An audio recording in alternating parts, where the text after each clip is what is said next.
One second, let me look. That's a nice butt. I have some complications with this particular butt. Why is that?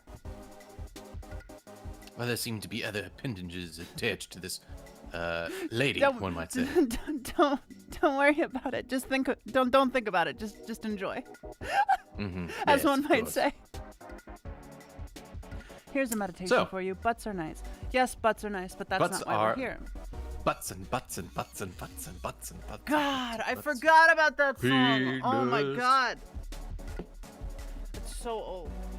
What? That song. Oh, which song? I was kind of making a reference to Patcher, but doing... No. There's an old like 2000s meme song that's like butts and butts and butts and butts and then. Like, I didn't even mean to. Anyway. You started last time, straight right? Dova, by the way. Straight Dova. I believe I did. So I think this would be your time. Well, actually, wait. Let me think. Let me harken back to 7 days ago. Dova says you have misgivings that I post anything but traps. No, Yeah, no, that's why I said straight No, Dova, right? we know Straight what you're Dova. about. It's fine. Totally straight, 100%. I mean, actually, to be fair, I don't actually know Dova's gender, so she could be straight. I don't know. Dova's a boy. He just wants that. He just wants that trap butt really bad. Let's see here. So shall I start? No, actually, I think you started last time. Okay.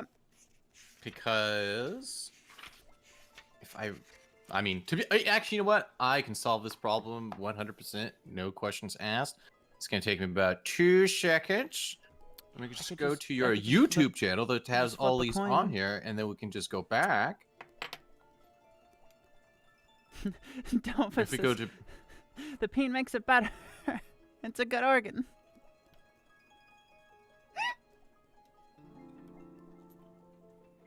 Totally straight, Dova.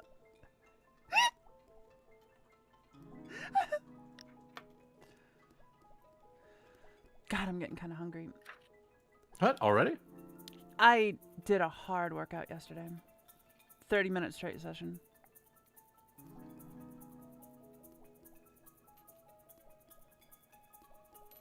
Oh, really? Emmy says listening to Nevi and Lofam banter brings back good, comfy memories. Well, which banter are you talking about? Because there's quite a bit. Well, just us bantering back and forth. I'm sure she's talking about the old podcast or something. I can't. Okay, one thing you should definitely do. I don't know if this is the thing. If you can, like, in the future, do a timestamp of when we on like a YouTube video of when we actually start Yeah. the book instead of it's like. I actually plan to trim out all of the beginnings. Okay. At Well, some I mean, point. hey, I mean, the beginnings are sometimes fun. You don't have to do it all. Fine. Well, Dova, we only really get time for 1 day a week for collab stuff. I mean, I could do more, but I mean. Yeah, I Like- should do that. Thank you, Emmy. I'll do the timestamp thing if that's not a Yeah, no, that's what partner-only I was actually talking about. Because I mean, know- is that- I know some people can do it. I don't know if it's a partner only thing. I don't think so. Whatever. We'll flip a coin. Fuck it. 1 sec. Let me get the bot. Wait, didn't we do this last time? And I always say tails because butts. Odds or evens? Odds because of butts. I gotta do it in the bot commands. Wait, look, wait, where's the bot commands actually? People posted random bullshit. 1 second. It was a 2. Towels, fucking furry.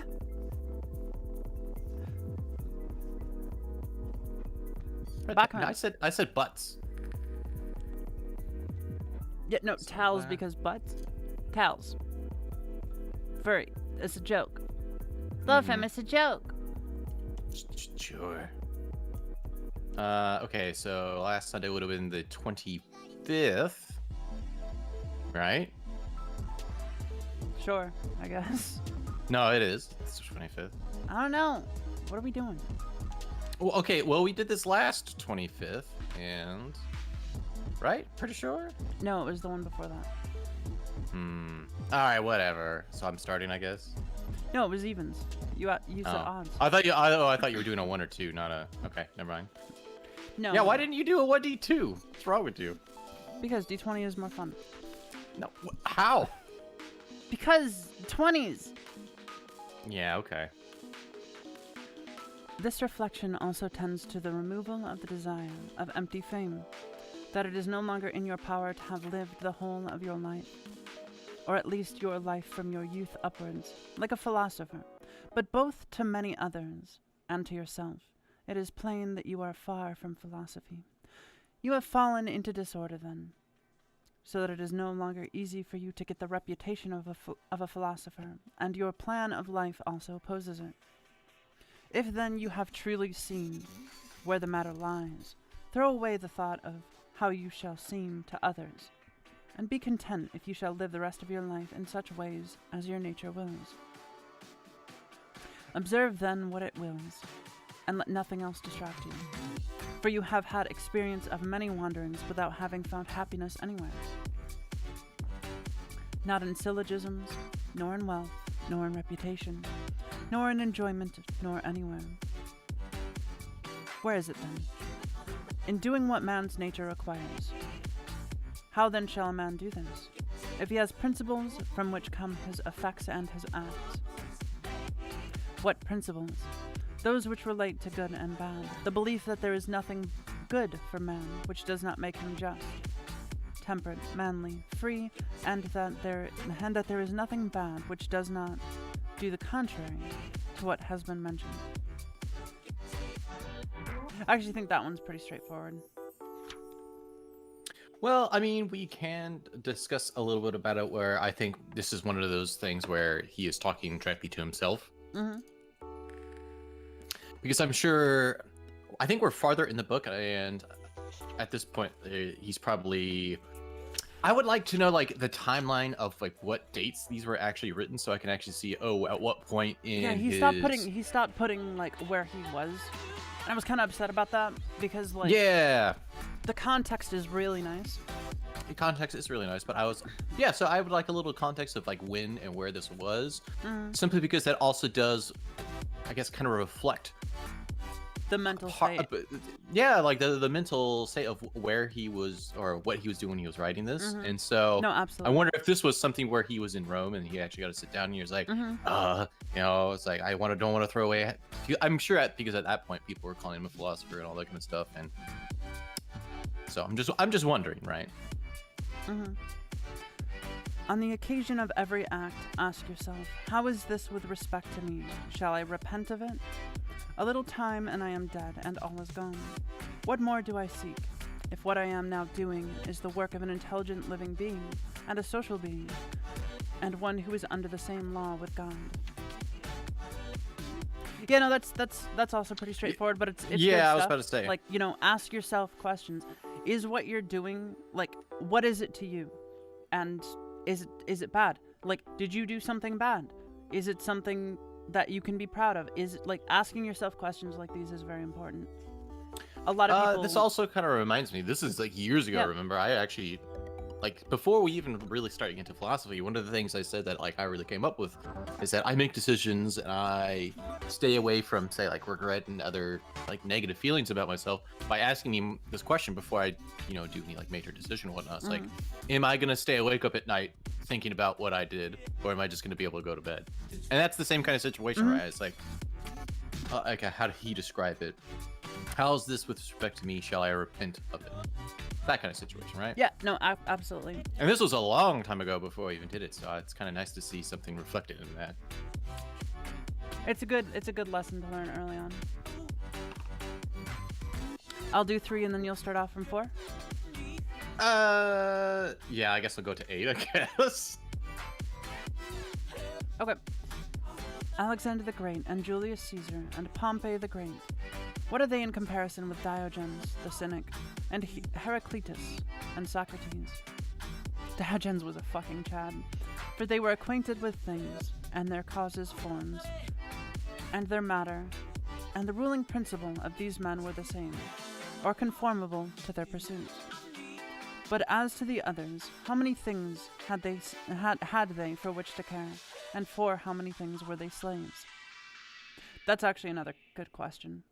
Yeah, so what I'm thinking he's talking about is, but as the other, so basically he compares two people.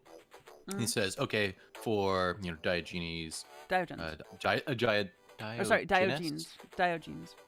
Diogenes. Okay, Mm-hmm. Heraclitus and Socrates. These people were obviously equated with the stuff, and I guess he's calling them philosophers in some way. But as for basically the rulers, right? Alexander the Great, Julius Caesar. I think a big point here is taking into context that Diogenes was, while a cynic, a hugely different type of philosopher from a lot of other philosophers as well. And Heraclitus and Socrates were also very different from each other. They were all philosophers, but I think a big part here is comparing different people and asking these same questions. Because at the end of the day, there are things that everyone cares for, and there are things that many people are slaves to. What I was going to talk about was more about the end, whereas you can compare one group with basically the rulers to the philosophers. And with the rulers, you could say, sure, yes, they were rulers, and we can talk about how they're the same or they had the very same features.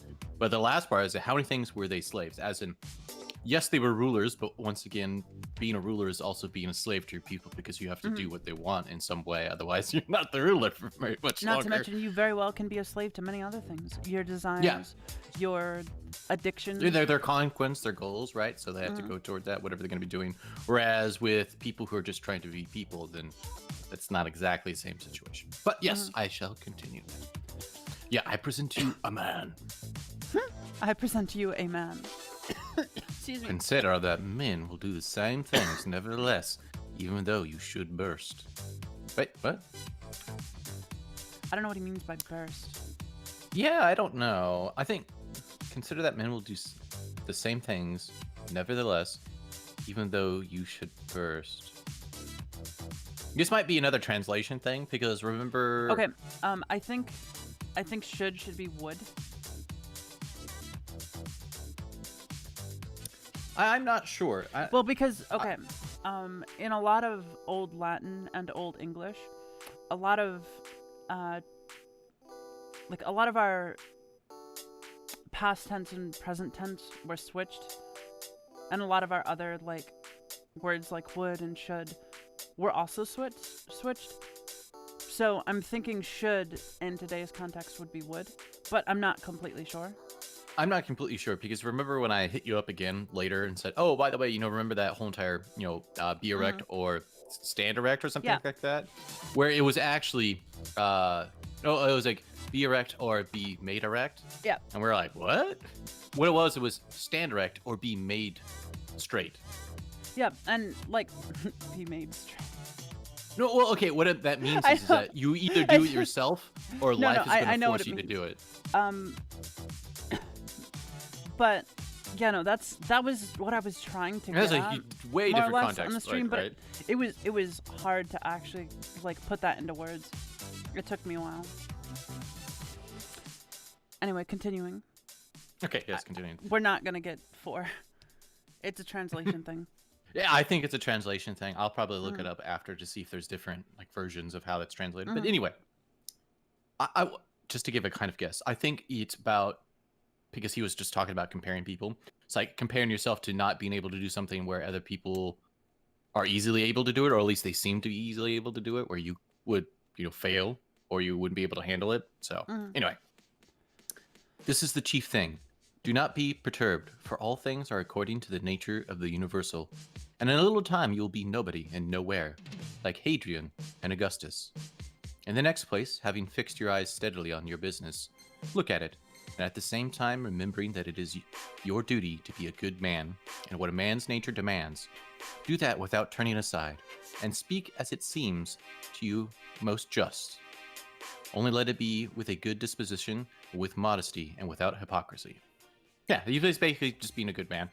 You don't have much time. You should just, be a good man. Like you said earlier, when you take an action, ask yourself if you will regret that action. Yeah, I think one of the biggest things, and this is one of the things I had thought of, and I'm like really put into place, is that I don't think enough people sit down with themselves and say, hey man, let's rap. You know, turn the chair around. It's like, let's just be cool with each other. What's going on? Like, I don't think enough people actually, especially young adults who are like 18, like 20, 21. I don't think they give enough time to themselves to really think about themselves. Well, because a lot of today's philosophy is very misleading in that it says, be yourself, that's all that matters. You don't need to improve. Just like like follow your instincts, follow your desires, and just do whatever you want, right? It's kind of like a hedonistic idea, which... Yeah, and it's very hedonistic, actually. Which, honestly, is just... It destroys humans. There's a reason hedonism was shunned for so many years. Yeah. When you act on hedonistic desires and you just follow that, you act like a baser animal. There's like a very little, if any, self-reflection. Hedonistic is basically like primal desires, like very animal, like I just want to fuck, and that's what I'm gonna do. Yeah. Emmy, yes, you may ask a question. Ask away. Yeah, of course I may. But I shall continue. The nature of the universal has this work to do, to remove to that place the things which are in this, to change them, to take them away hence, and to carry them there. All things are changed, yet we need not fear anything new. Yet all things are familiar to us, but the distribution of them still remains the same. Yeah, we've I think that's basically. I think he actually said this in a better way, where everything is change. We all change. Why would you be afraid of change? Because if we didn't have change, how could you? I mean, he's even covered this when he's talked about how when someone dies, they're just being reconstructed with the same elements in a new form. Basically. That's why when I die, I want to be like put under a tree, like a fruit tree. That's what I want. I want you to take my body, mash it up, and use it as fertilizer. No, I'd rather just be under a tree. I mean, which is like fertilizer in a way, but I would still, as I said, I'd rather be a tree than poop. Anyway, put me into a compost machine. what is fruit but poop with seeds in it? Well, there's actually there's a little anime scene that I really like.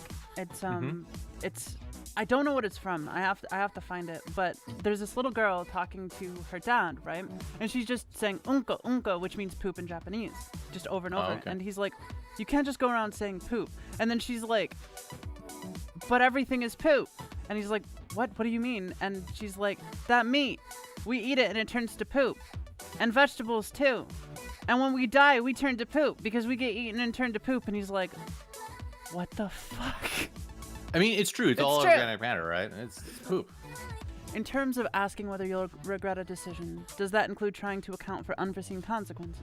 It seems like a simple enough question to ask, will I regret this? But how far forward are you trying to think in terms of, could I potentially end up regretting this?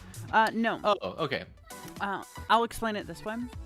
Okay, go for it. When you ask yourself if you're going to regret something, you're not asking yourself if some outside force is going to fuck it up and you'll regret that. You're asking yourself if you will regret the action that you take, right? So let's say, because you can't account for all the small decisions variables other people are doing, which are going to be affecting you, or some crazy outcome that you've never expected because, like, I don't know, there was a storm and you just think you were super late or something. Like, you can't do that. So you can feel mournful for that, but regret is different. Most regret comes from actions that you yourself have taken. Let's take, for instance, many people look back on their high school years and cringe. They're like, oh my god, I could have done that so much better, right? Yeah. And that's a form of light regret. Some other people will look back on it for a while and just like hyper focus on it, and that's a social anxiety thing, which is a whole other story. But it's all rooted in regret, right? Yeah. And the idea is to look at yourself and your actions and ask, hey, if I do this,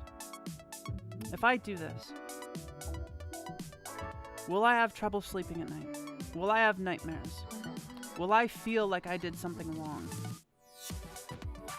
Yeah, and so okay, I think Yeah. I think this is another thing that I don't think necessarily specifically that it was said in this book, but it is very true. What I sent it to you some time ago, and it all comes down to this. It's like this is specifically about regret and whatnot.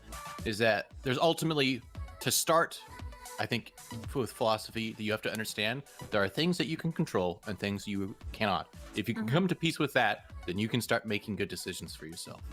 And so this is also part of coming to like this whole entire regret thing you're talking about, right? You have to understand that we're specifically talking about the decisions that are under your power. Exactly. And that's what you should really be judging yourself based on, not exactly the outcome, because you didn't have full control over that. Because you probably never will. We've said this before, but you are destined to fail. And that might sound like a nihilistic outlook, but hear me out. Every human will fail at some point in their lives. You will never find success all the time. Well, I mean, to be fair, I mean, you could say humans are basically made to fail because we're going to built die. to fail. And even putting aside death, we are built to fail because we as humans have a very unique ability to not only learn, but pass on that learning of our failures. Yeah. If you are a rational true, being actually. and you fail, you can learn from that failure. A failure is not truly a failure unless you continue to do the same thing again and again. Yeah. A failure is just a learning experience. So yeah, moving on. Are changes in your future self, changes in values and ideals, the accumulation of wisdom, common sense, learning from mistakes, etc., considered outside forces? I would the short answer is yes. A lot of changes come from a lot of different places. So for me, it started off with, I think one of my biggest delves into philosophy was like really feeling like I didn't have any power over my own life, and I wanted that back in some way. Well, not even back. I realized that I had felt like this for a long time, where I feel like, oh, I make this decision, doesn't matter. Like there's so many outside forces that my decision basically doesn't matter. Like it's gonna happen no matter what I do. That's kind of how I was feeling. And so I'm not even sure, it doesn't exist on YouTube anymore, but there was a particular video that I had shared with Nevi, and this is still probably one of my favorite videos. And we talk about it. We kind of mentioned it a little bit, but it was a good example of how personal decisions, whether or not it affected you right then and there, or other people right then and there, actually do have consequences. A huge impact and consequences. They can have a huge impact. So, for example, like, I know this, but look, this is just like a crazy extreme example. Well, what if we make these YouTube videos, and we were talking about philosophy and doing these things, and then Nevi and I die 100 years later. A little boy or girl, they find the videos, they watch them, and it changes their entire life, and they become the next ruler of the galaxy. Like, that sounds completely extreme, but these ideas, the conversations, the decisions that we make do affect other people, and they can have pretty radical outcomes. Like, especially if you look at, like, as Young would I mean, put that's it, literally just one jump, right? as Just Young- because they change their ideas. As Young would put it, we are the conversations we have, and don't get me wrong, this is a conversation, not just me and Lofam. Everyone who participates in this, whether on YouTube or Twitch, whether you're watching the VOD or not, or you're watching it live, this is a Or conversation. commenting on the video. I these- have been looking if people are commenting on YouTube because I do want to respond to them. So. What was I saying? These conversations are being inserted into the human subconscious, you might say, right? Whether or not they'll sift up to the top, that's a matter of time. We'll never know. That's not the point. But at the very least, we can get these ideas out there, and we can have a conversation and try to help our fellow men. But yeah, for me, when I realized that I needed to change and I needed to take control of my life, I'll put it simply, bad stuff happened in the Navy, right? Simplest way to put it. Yeah. I'm not going to tell the story. It's not appropriate for Twitch. Bad stuff happened in the Navy, and I was in a very bad place. I was searching for a lot of meaning in life and a way to deal with it that I couldn't find. I was being fucking shit on by the Navy for the bad stuff that happened to me. Yeah. Because that's what screw the Navy, by military way. does. Yeah, and they I do. met That is Lofam, pretty much what the military. and I found like Jordan Peterson, and I started delving into philosophy more. And that was the moment that I was like, I can't regret what happened to me, and I shouldn't regret my decisions. I can only change who I am now. And so that's what I'll do. And here we are. Here we are. Speaking of, every nature is contented with itself when it goes on its way well, and a rational nature goes on its way well when in its thoughts it assents to nothing false or uncertain, and when it directs its movements to social acts only, and when it confines its desires and aversions to the things which are in its power. Literally what we were just talking about. Exactly. And when it is satisfied with everything that is assigned to it by the common nature. For of this common nature, every particular nature is a part, as the nature of the leaf is a part of the nature of the plant. Except that in the plant, the nature of the leaf is part of a nature that has not perception or reason, and is subject to be Oh, okay. I just want to stop real quick because I just realized he's also kind of talking about how humanity in itself, with even with say like Earth or just like nature in general, could be one organism, and we just don't realize it because we're the leaf. Anyway, Exactly.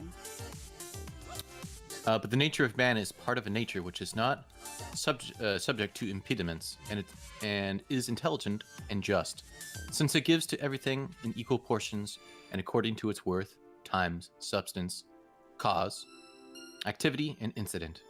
But examine not to discover that any one thing compared to any other single thing is equal in all respects, but by taking all the parts together of one thing and comparing them to parts together of another.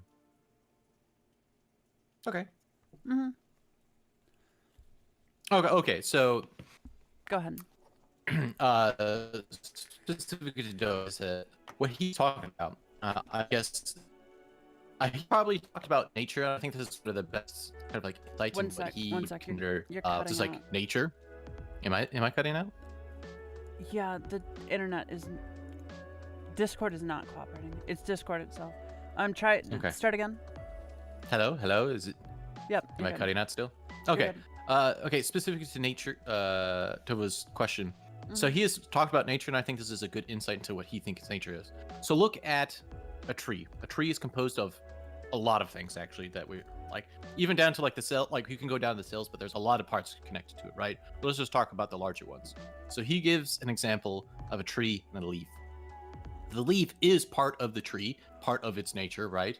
But it is unintelligent and it's not aware of itself, but it still is part of the tree, right?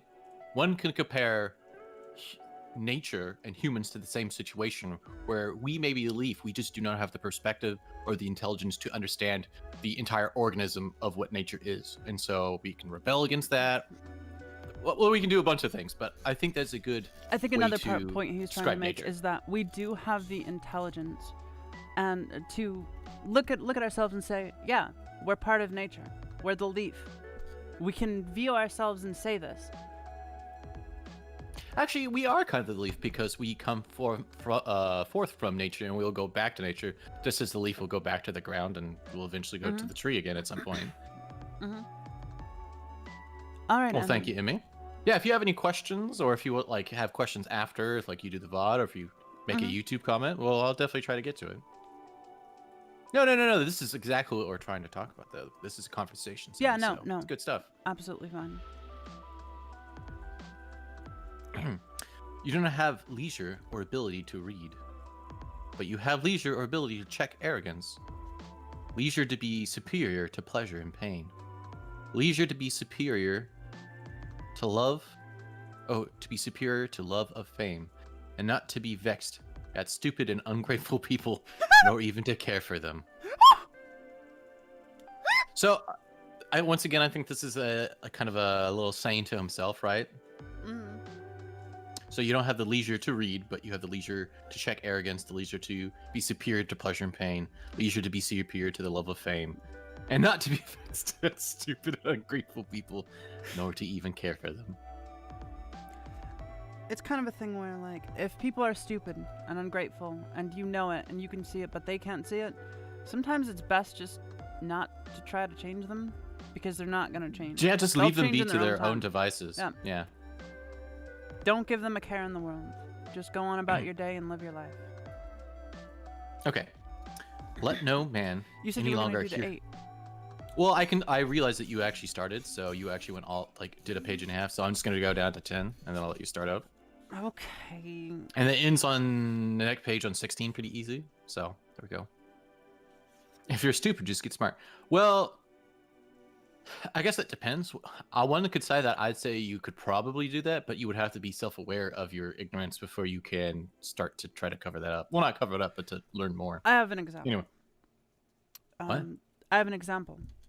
For Of what? if you're stupid, just get smart. Oh, okay. Having to be self-aware.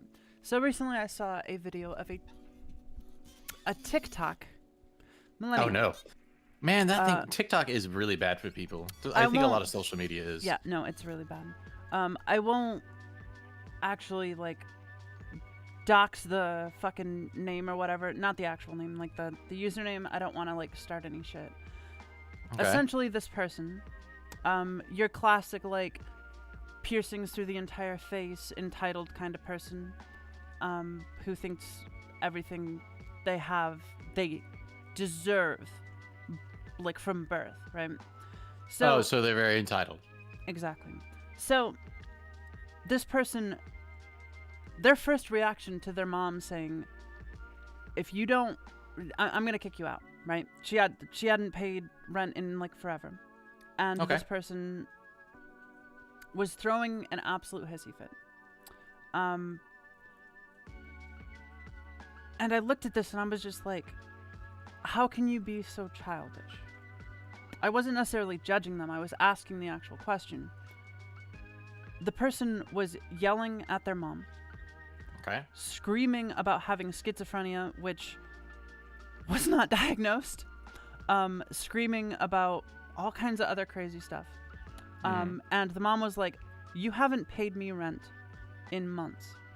That's how it works. You are going to leave and find your own place. You need a reality check." Right? Pretty simple stuff. They start crying.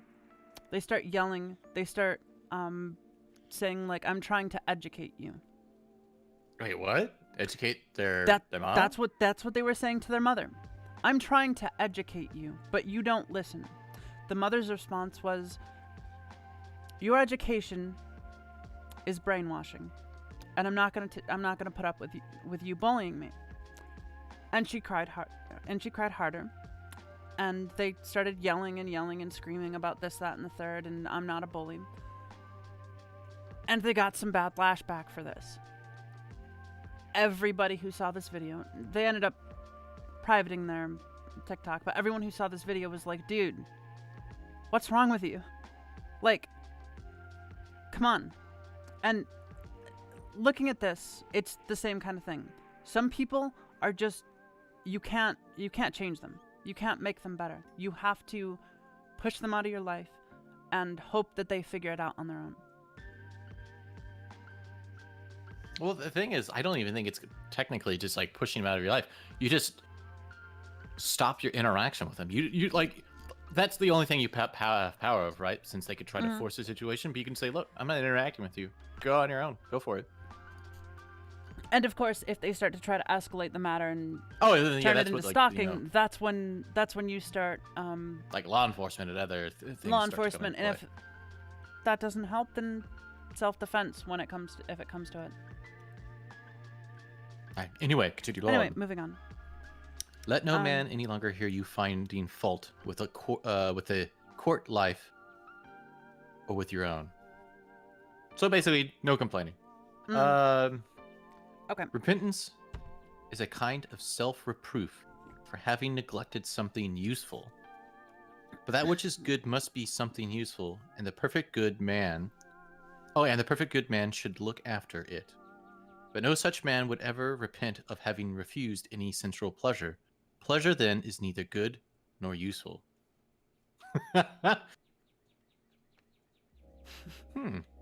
So basically saying, Interesting. so I guess this is kind of a thing of basically, when I think this is kind of more how to describe it? I think a It's better like way to put it discipline is that about pleasure for pleasure's sake is neither good nor useful. I think that's what he's trying to say. Well, okay, well, kind of. So, for example,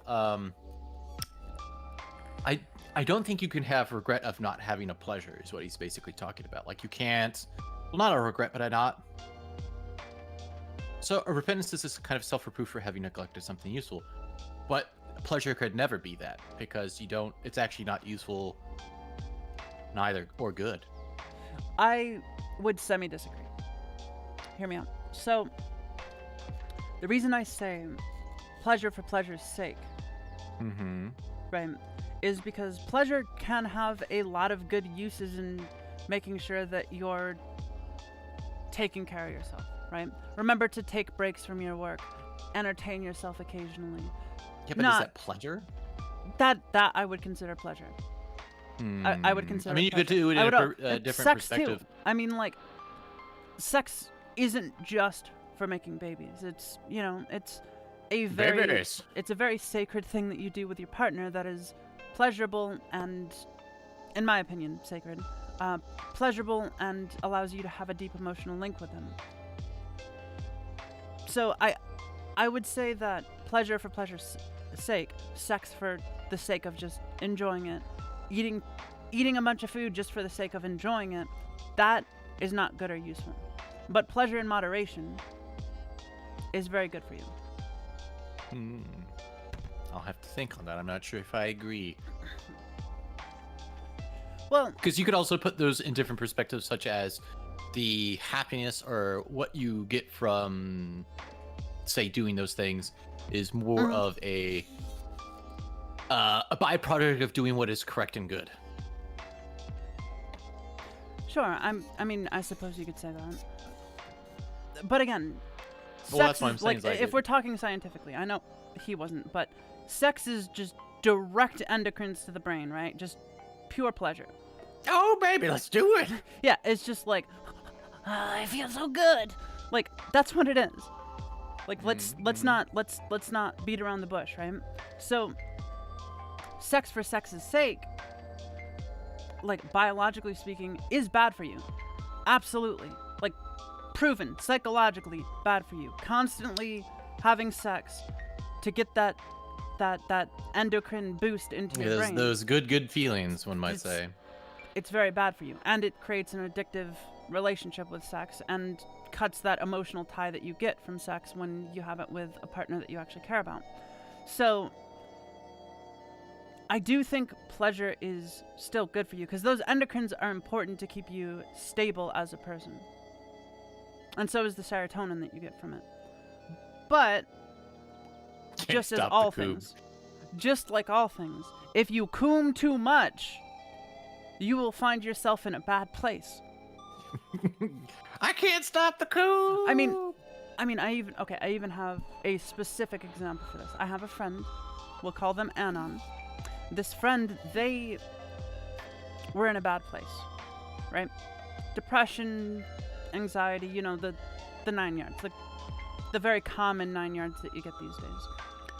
One thing they decided they wanted to fix about their life was the constant consumption of porn.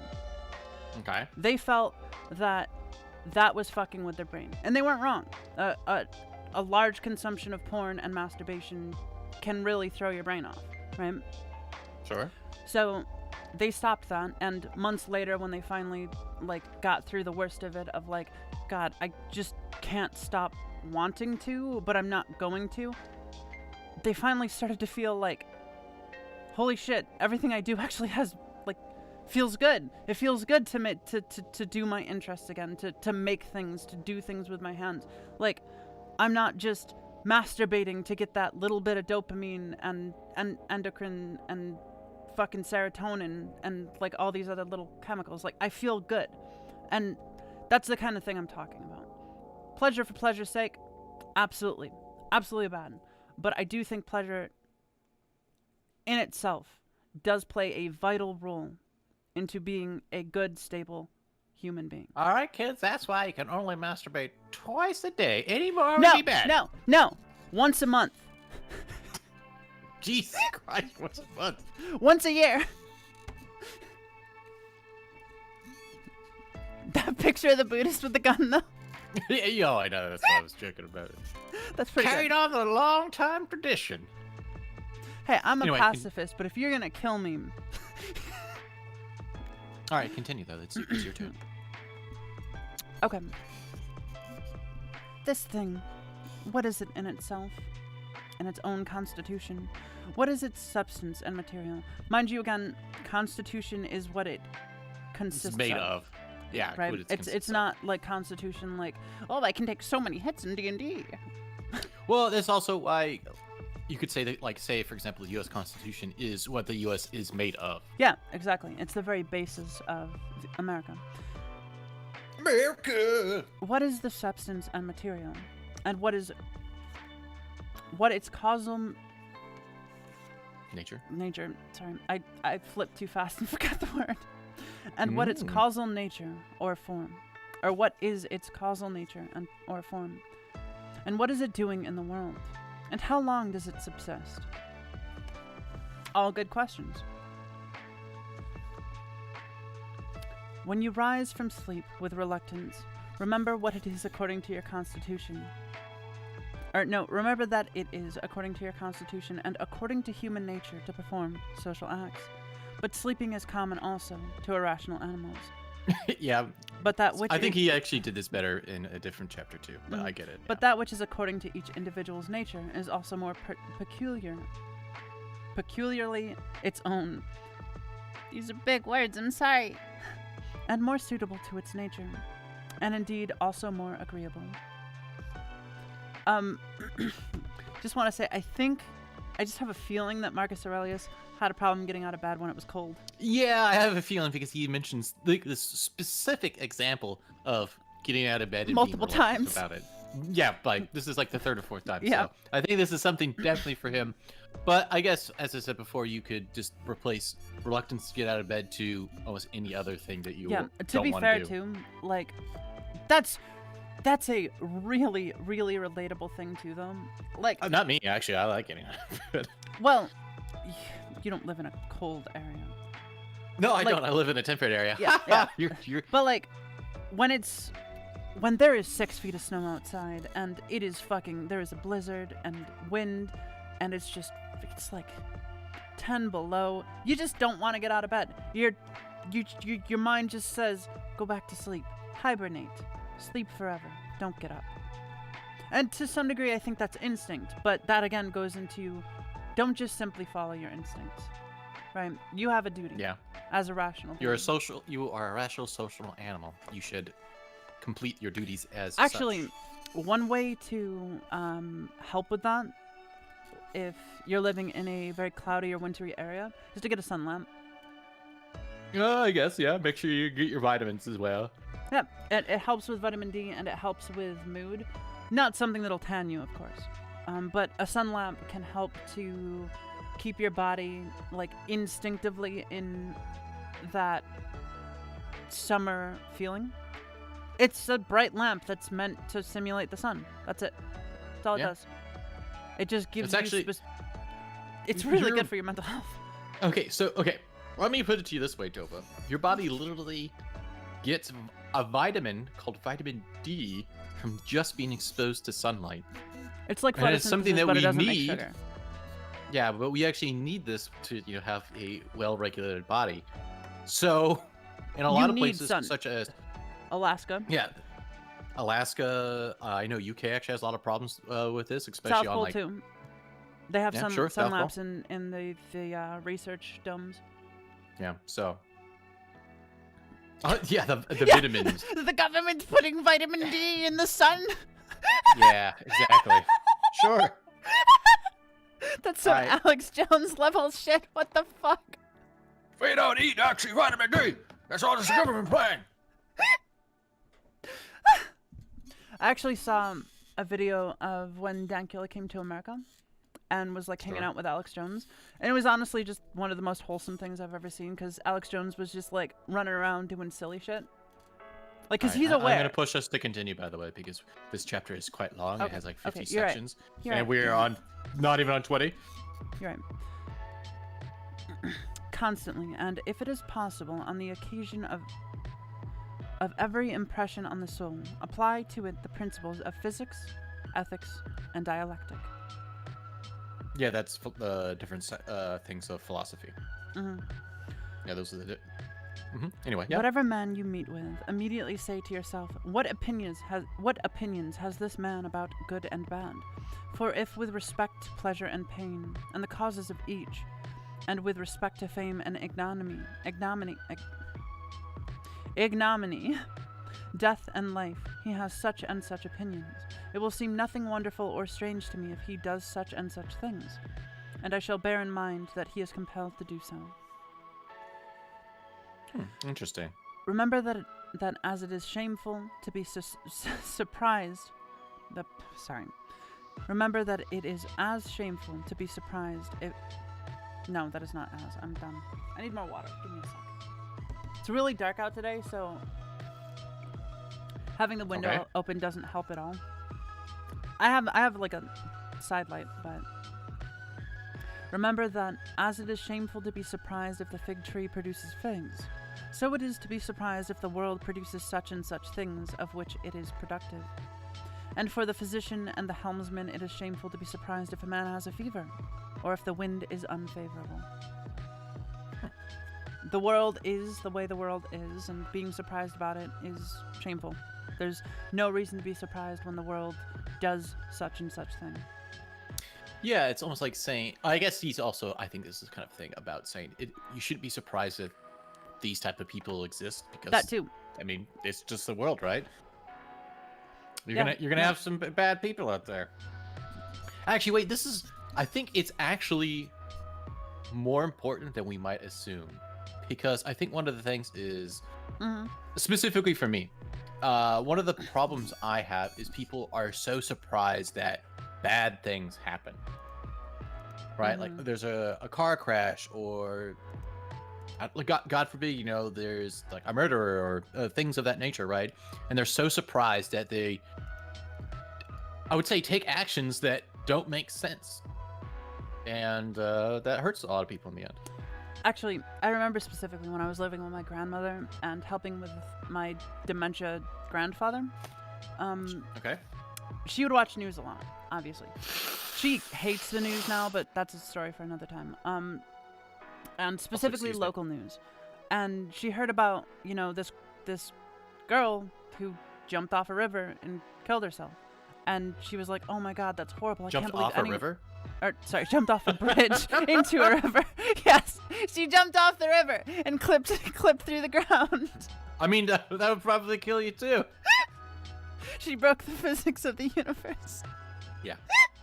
Sorry, no. She jumped off a bridge into a river. I just want to mention that's absolutely hilarious. If we had... maybe I'll draw that. It's like, I'm jumping. I can't take anymore. And just jump off the river, right? She's doing the Jesus walk, and she's like, I can't take it anymore. And she jumps off a river. Just so dumb. I Anyway. see where you are on the flat earth, by the way. Shut up. So anyway, she jumped off a bridge and killed herself, right? Pretty standard stuff. It happens. And yeah, it is. My grandmother was it like does happen. super surprised. She was just like, I can't believe anyone would do that. That's crazy, blah, blah, blah. And I'm like, so what? People do that all the time. It's just a thing. It exists. Like, I wasn't being a cynic about it, and I wasn't like a stoic at the time, but like at that point I had realized, like, things happen, dude. Like, that's just a thing. And she was like, what's wrong with you? Don't you have any heart? And I'm like, yeah, sure. I mean, it's bad that it happened, I guess, but it happens. You can't really do anything about it. She died. She killed herself. Why should we, who don't even have any connection to this person directly, really worry about it? Yeah, it's difficult to say. I guess you could learn lessons if you really were to like examine our life and whatnot, but yeah, but this is difficult to say, right? I don't think having an emotional response to that is really useful in any way. Anyway, but yeah, no. But yeah, that's just me reflecting on some past memory I have. Yes, Fracta, you have a question. Yeah, you can keep on typing it out, but we gotta keep on moving. Gotta keep moving. Remember that. Oh, we did that. Remember that Nope. to change. Yeah. Oh, I thought you were gonna. Yeah, you're no. on 16. Remember that to change your opinion and to follow him who corrects your error is as consistent with freedom as it is to persist in your error. For it is your own, the activity which is exerted according to your own movement and judgment, and indeed according to your own understanding too. Yeah, no, that makes sense. Like, see, I think this goes back to what we talked about, was to be a rational person, which is also part to change your opinion, is to be free. And so I guess if you decide to be irrational, you basically give up freedom. A lot of people do that. Yeah, because at that point you're slave to, I guess, Everything. your feelings, right? At that point. Not just your feelings. The moment you give up on your rationality, you are a slave to everything and everyone around you, including your emotions. The moment you decide to react to things emotionally, everything around you Has control over you. has right? control Yeah. over you. Exactly. People, animals, Oh, I mean, it could be anything. It's literally just offense, life at anything. that point. Yeah, anything. If a thing is in your own power. No, it's my. No, remember, it's my start. Oh, you're right. We talked about this. Mhm. Nevi, you keep on doing this. Don't be mad. I'm just excited. Stop yelling If a at me. thing is in your power, why do you do it? But if it is in the power of another, whom do you blame? Yeah, preach The it, brother. atoms or the gods? Both are foolish. You must blame nobody. For if you can, correct that which is the cause. But if you cannot do this, correct at last the thing itself. But if you cannot do even this, of what use it is for you to find fault, for nothing should be done without a purpose. Okay, anyway, to do that normally, if a thing is in your power, why do you do it? If a thing is in your own power, why do you do it? But if it is in the power of another, whom do you blame? The atoms and chance? Oh, the atoms or the gods? Both are foolish. You must blame nobody. For if you can, correct that which is the cause. But if you cannot do this, correct at least the thing itself. But if you cannot even do this, of what use is it for you to find fault? For nothing should be done without a purpose. Okay, so this is talking about, like, say somebody does something and like a mistake While you was explain, happened. I'm going like, to take a plort. Okay, so I think on this particular thing, so like, let's say somebody made a mistake and you were basically coming in and you have to correct it. Or the first question you should be asking yourself is, can you even correct it? Like, can you fix the situation? And if you can't, why are you even angry about that? Because you literally have no power over the situation, and you should only be concerned with what you have power over, which is your own actions. And I guess what you like, I guess your influence and your range inside, as far as, you know, life goes. But I think this is a good one. And I will wait for Nevi to get back to the other one. So, Fract, if you have your questions, I think this would be a good time for me to answer it if we have any time. Also, I realized I hadn't had any music, so let me go ahead and get some of that pulled up. What shall I listen to today?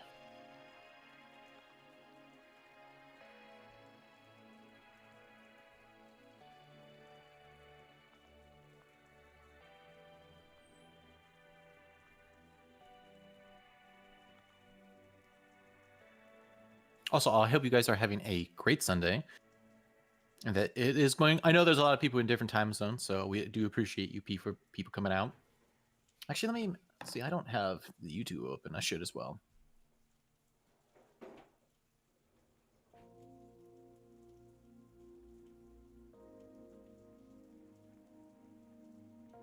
Okay, so let me read this about the whole statement from reason from getting up to freedom of reason.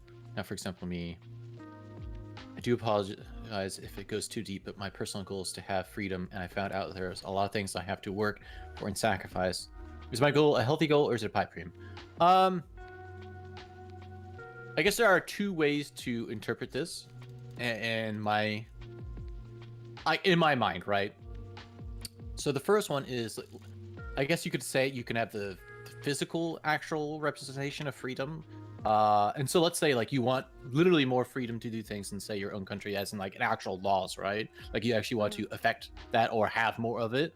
Then I would say that's not a bad goal, but I would just say that is a goal. But if you want that, but if you're talking about say the freedom of reason, then that is something that is, I would say, almost cultivated or understood, because you could be free anywhere you want to be. Mm-hmm. As far as the freedom of reason goes. You know, that's why I'm saying like the whole entire more- freedom of reason. If you want more That's- freedom, That's why governmentally, I said that there's or two ways culturally? to interpret this. You have like actual physical, I wouldn't say physical laws, but like actual laws that are on the books. Mhm. Then there are ways of doing that. You could try to change where you are. You could go to another place that has that already. Exactly. Or if from the freedom of reason, that is a perspective on life that you have to cultivate, or I guess realize. I hate the word cultivate. It's not a passion. And the thing is, that cultivation is never explained in any legitimate way. Nor is it real. It doesn't do anything. No, like, you putting aside like whether it's real or not, it's never explained. It's just assumed that everyone knows what it is, because it's. I guess you just have to know it's a no. I guess It must just be like a Chinese thing. But the thing is, every single story around this cultivation is a shitty story about some young man at like 17 to 19 gaining This is really this off topic, skill. by the way. I kind of want to Yeah, go back I to know, what I know. Fracta talked about. We'll get back to it in a second. So, gaining a skill, and then becoming overpowered and just fucking over everyone around him. Just being a dickhole. Because that's romantic. Yeah, The girls follow. it's just, The girls fall for him because he's a dickhole to other men. Like, what? You could. I think that type of, I guess, fantasy is very descriptive of the culture that it comes from, as I would say. no, for sure. But yeah, moving on. But to what Dova is saying, I would not break the law. I think part of being a social person is following the law. If you don't like that, then I would put your energies into changing it. And if for some reason you are, through all your energies and effort, it still does not change, you can at least say that you were doing what you wanted to have that, which is, I guess, more than you can say of other people. Or you can move. Yeah, And- might is right. That's definitely something of that particular thing. But yeah, no. You could also move and become an outspoken social animal that tries to ensure that those freedoms are not infringed upon. If you believe in that. Or created, or recognized if they're not already.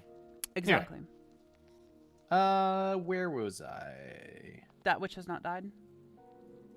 Or that which has died. 18. Ah, yes, thank you very much. Mhm. That which has died does not fall out of the universe. It stays here. It also changes here, and is dissolved into its proper parts, which are elements of the universe and yourself. And these too change, and they murmur not. I think murmur might be also complain. If we're to kind of give context, or I suspect context in this. Nevi? Hello? Yeah. I'm thinking. Are you thinking? Just The a big little fuzzy brain. today. Oh, okay. I don't know why I'm. No, of course, Fracta. But yeah, no.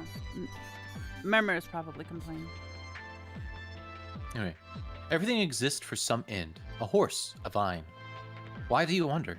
Even the sun will say, I am for some purpose. And the rest of the gods will say the same. For what purpose then are you? To enjoy pleasure? See if common sense allows this. Yeah. That is a good way to describe that, right? Yeah. I like that one. That one's nice. I like that. It again goes into the whole hedonistic thing where it's like, Yeah. Is that Ple- what you really pleasure- are? pleasure Is for that your pleasure's sake. consistency of? yeah. Don't be an animal, guys. Be a human. Mhm. Be a rational animal. Nature Continue. has had regard in everything no less to the end than to the beginning and the continuance, just like the man who throws up a ball. What good is it then for the ball to be thrown up, or harm for it to come down, or even to have fallen? And what good is it to the bubble while it holds together, and what harm when it bursts? The same may be said of light also. Oh, of a light also. So it's a very common way for people to, I guess, at that point, describe people dying. Your flame goes out. Mm-hmm. So I think he's basically saying, like, how can we really be afraid or against nature? Why is there mourning for when it's literally just nature? It's the same as, the ball going up, the bubble bursting. It's like, it's all gonna happen. Mm-hmm. Pretty standard stuff. Mm-hmm. Would you like me to start at 21 or 22? We'll do 22, and then you Okay. can go to 27. I think that's fair. I think that's fair, Senpai. Please don't hurt me. Turn it, the body, inside out, and see what kind of thing it is. And when it has grown old, Just a what disclaimer. kind of... Mhm. Don't turn anyone's body inside out. This is metaphorical. I think this is... Well, yeah, I think this is kind of more of a mind exercise. I know. I was kidding. I know. And see, I'm just continuing. with Laugh the at my joke. jokes. Ha ha ha. Ha ha ha. Thank ha, you. ha. Ha, ha, I'm a ha, ha, comedian. ha, ha, ha. And see Oh no, what no. kind of You know what? thing it That's is. right. That's right. Mhm. Don't turn anyone inside out without consent. Ah, there we go. Sorry. Continue. And when it grows old, what kind of thing it becomes. And when it is diseased, short-lived are both the praiser and the praised, and the rememberer and the remembered.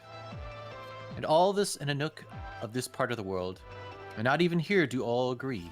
No, not anyone with himself. And the whole earth, too, is but a small point. I wonder if he actually thought that. If he actually thought the Earth was just a very small thing.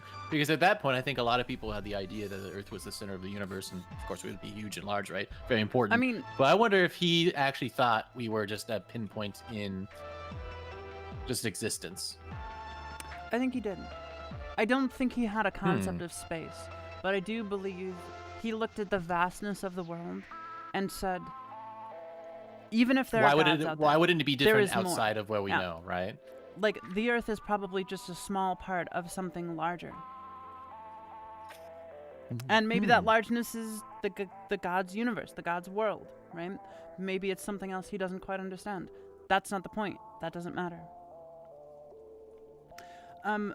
Actually do want to say something. So, Oh, you do. a little physics and philosophy mind experiment for you. Oh, this is for me? Yes. So, Okay. do you think the universe is infinite? What do you mean by the universe? Let's start with that.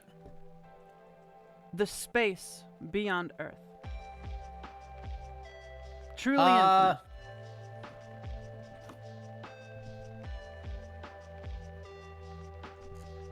I think there are two answers that I could say that are probably correct at the same time. Okay.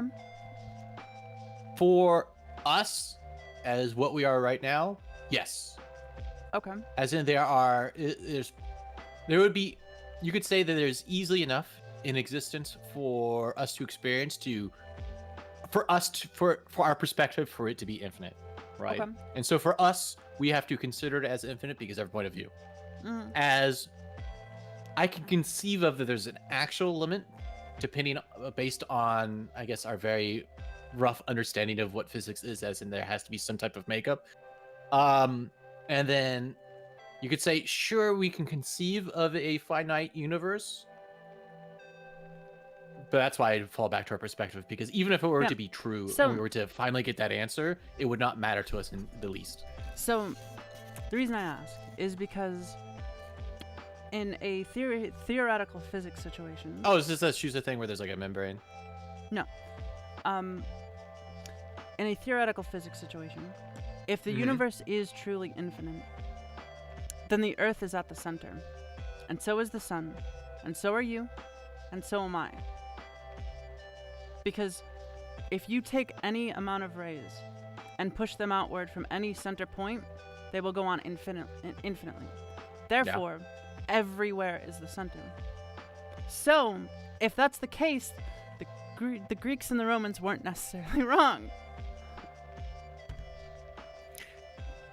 But it's an interesting. I think my point about perspective and everything is much cooler. I don't know. Okay, just being elitist about it. Okay. Yeah, that's right. You're right, Nevi. My answer's cooler better than your question. And one last thing, and I won't go too deep into this because I don't want to spoil you. But they do actually kind of explore this same idea in Metro, the idea of remembrance and how little it means. Oh yeah. This also had me on another idea. Okay, so I just very lightly want to put on topic because like the infinity and what we're talking about in your constitution and whatnot. People like this is probably one of the bigger arguments in philosophy and science and all that kind of stuff. This is where it crosses over. But free will. And so this is my saying on this. Whether it is true we have free will or not, in the end does not matter. It is not going to change our actions or anything about us at all. So why even worry about it? The question itself doesn't matter. It has no actual value because it does nothing. Does absolutely nothing. It does absolutely nothing because even if we were to find out that everything is fated, it would change nothing. Because it's fated right at that point. If it's free will, then once again it also changes It's nothing. a paradox. It's literally because the moment you find out, point. It's a paradox because the moment you find out something is fated, you'll try to fight against fate, and that'll still be technically that will still be fated. fate. And Yeah, the no, thing see, is, exactly. if you believe in the idea of like multiverse theory, which can physically work, though I won't go into it. Yes. The whole idea of different timelines and splits in like the world and the universe, then everything can and will happen. Therefore, fate is real. But also your free will would also exist at the same time because it would just create another split. Yeah, well, no, that's what I'm saying. Like, fate. It really doesn't matter in the end. Yeah, in that concept, free will and fate exist coinciding together. It doesn't matter. It's the same thing no matter what you do. So don't worry about it. That's why I just wanted to bring it up because I know that a lot of people have that question, and that's why I'm like, you know what? It doesn't matter. Stop worrying about it. I think a much better mind experiment is Roko's basilisk. It's more interesting, but we won't go too deep into that. That's a long conversation that we shouldn't have right now because we gotta get through this. Yes, we do. We're on 22? I think it's you. Yeah, we're on 22. I know. Oh. No, that's what it was a question. Oh, I was yes. just making sure. Yes, fair. That's why I'm like, yes, it's you. Attend to the matter which is before you, whether it is an opinion or an act or a word. You suffered this justly, for you choose rather to become good tomorrow than to be good today. Oh. Yeah, no, that's calling you out there. You just got called out. You just got called out. Somebody got called out for that. How's it going, Takara? In fact, we're he doing was philosophy. probably calling himself out, but... Yes, he actually probably was. Yeah, it's basically the whole entire thing with the procrastination. Why are you putting this off for tomorrow when you could just do it today? 10 days become a god. that sounds like a clickbait. Like a clickbait Yes, ad. actually, it does. Become a god in 10 days. Find out how he did it. Exactly. This is why philosophers hate Marcus Aurelius. Become a god in 10 days. Am I doing anything? I do it with reference to the good of mankind. Does anything happen to me? I receive it and refer it to the gods, and the source of all things, from which all that happens is derived.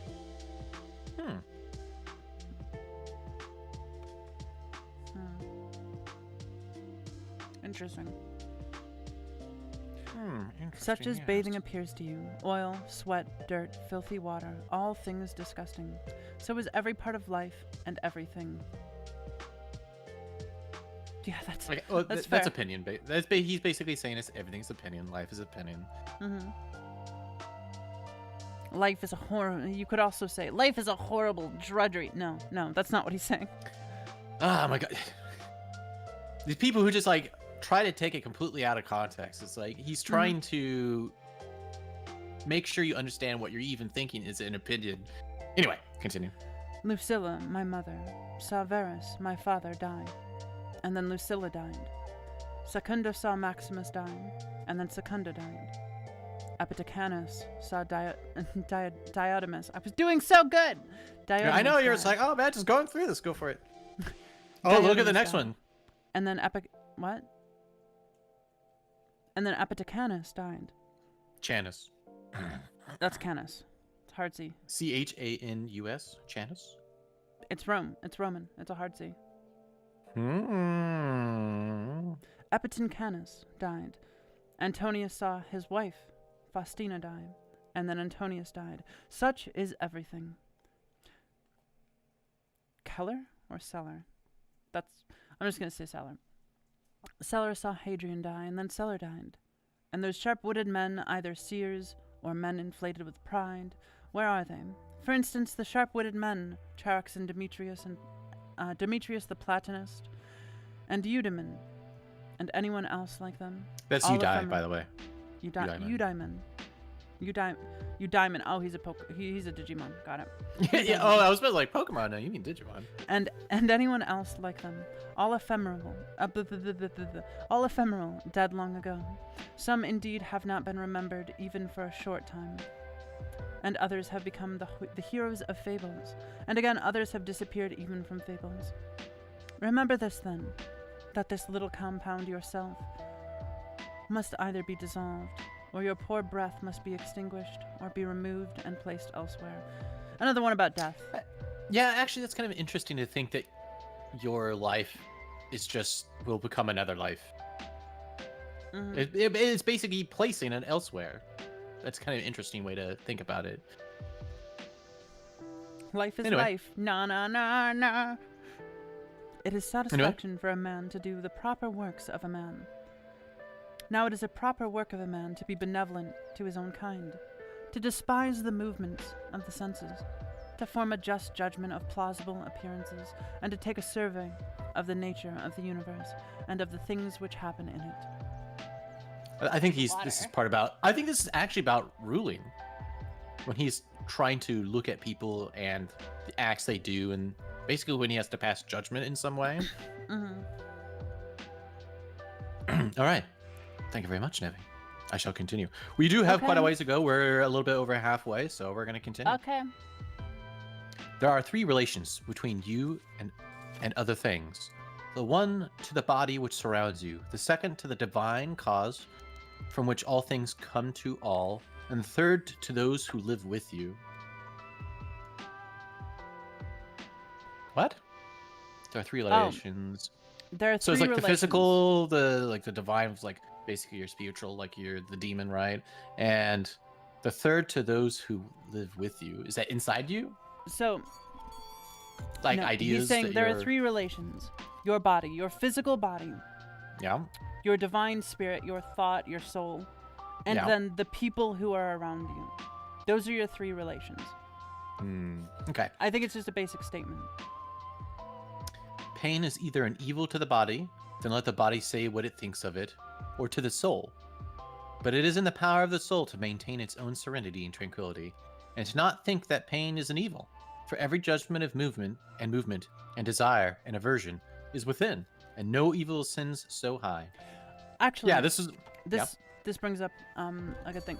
So, of all places, Star Wars, the books, not the movies. The books. Not Those the don't movies. exist anymore. Disclaimer. What are you talking about? They are getting de-retconned, and you know it. Oh, maybe. We'll see. Anyway, so I was reading a specific book, and I don't much like the Jedi, but one thing I don't like the Jedi either. Of a young Padawan who had like his arm broken, like really bad, right? Okay. This Padawan was doing essentially not mental gymnastics, mental strengthening by reminding himself, pain is only pain. Thank the pain, for it is there to tell you that your body is hurt. do not fear it, etc., etc. Like, don't feel about the pain. Think it, let it be there. Yeah, and it's then just fix the information, problem. right? Exactly. And then he went on to like do this long, laborious, like force healing thing on himself, which, from what I gather in the books, is like super rare. But I'm not gonna. Yeah, force question healing that. is supposed to be incredibly rare, like almost non-existent, because it would break every single like thing in the movies in the universe generally. Yeah, there are only a couple people in the books that haven't. He happened to be Yes. one of them. But yeah, that's just something Yes. I wanted to bring up. I think that's something that's very, when you are in extreme pain, I think it's something to remember, a sort of mantra to put yourself through. Well, you Thank your definitely body. try to, for sure. Definitely try to. Yeah, like breathe, thank your body for the information, and do your best to fix the problem that your body is informing you of. Because that's all pain is. It's your body informing you, hey, something's Pain is fucked up. just weakness leaving the body. Anyway, wipe out your imaginations by often saying to yourself, now it is in my power to let no badness be in this soul, nor desire, nor any perturbation. Perturbation? I got it. Perturbation. Yep. Perturbation. Good At all, job, but little looking at femme. all things, I see what is their nature, and I use each according to its value. Remember this power which you have from nature. Yeah, no, this is basically just going on to the same thing, where basically everything is your opinion. Like, if this is something dealing with your imagination, everything is within your power. You have power over this. It goes back to the idea of everything that we see is categorized through a framework that we're partially taught and we partially build. A chair is a chair because it's a tool. It's something that, like, a chair is... I think you're off topic, actually, on this one. Well, I think it's important because, remember, where is it? And I use each according to its value. Yeah. Sure. Oh, wait, no, never mind. You're right. No, you're right. I'm off topic. Yeah, that's what I'm saying. done. Like, I don't think he's talking about specifically that. I think he's talking about more, things that are in your power. Use them as you see fit, that kind of situation. I Anyway. thought it was another thing on opinions, but you were right. I reread it. Speak both. Debbie Big Dum Dum. Speak both in the Senate and to every man, whoever he may be, appropriately, not with any affectation. Use plain discourse. Thank you. That would be so useful. So this is another thing that he's talking about himself, and I guess other people who are in power. It's very important to use a language or develop a language where it is easily understood. I think it's a problem we have a lot, especially as In all This of is another today's thing. world. yes, a lot of people like to, I guess, hide their. Do it I for guess- the kids, Lofam. Oh my good! Every single time I hear that, I just want to punch them in the face. You don't give a shit about the kids. Yeah, but Calm they're down, basically Lofam. they're basically hiding their intentions by using confusing language. There's actually a whole book on that teaches you how to do that. Don't do this. It's bad. That's a bad This idea. book is actually treating you not to do that. Speak your mind. Yeah. Speak plainly. Anyway, Augustus, court, wife, daughter, descendants, ancestors, sister, Agrippa, kinsmen, intimates, friends, Arius, Maecenas, physicians, and sacrificing priests. The whole court is dead. Then turn to the rest, not considering the death of a single man, but of a whole race. As of the Pompeii, and that which is inscribed on the tombs, the last of his race. Then consider what trouble those before them had, what they might leave, that they might leave a successor, and that necessity, some one must be the last. Again, here consider the death of a whole race. Perspective on death. It's just gonna happen. Somebody has to do it. It's just gonna happen. Yeah, I think he really had problems with death. Oh, for sure.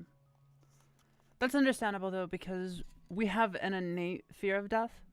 Obviously, we're still animals. Beyond the rationality, we're still animals, right? And so having that innate fear and him trying to learn to control and deal with this fear, that's going to be a large part of this book. Absolutely.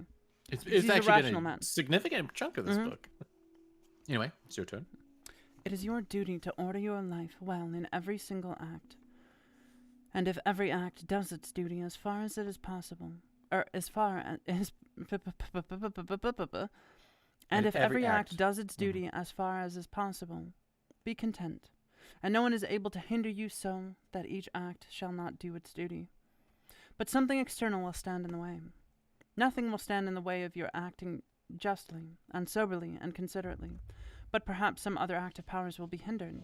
Well, but by acquiescing in the hindrance, and by being content to transfer your efforts to that which is allowed, another opportunity of action is immediately put before you in place of that which was hindered, and one which will adapt itself to this order of which we are speaking. That's again another thing where, like, hey, you might hit a wall, right? You might hit a wall, and sometimes working through that wall isn't the answer. Sometimes stopping and moving around the wall is the answer. I think another part of this was also the first part. He said, where was it? Nothing will stand in the way of you're acting justly and soberly and considerately.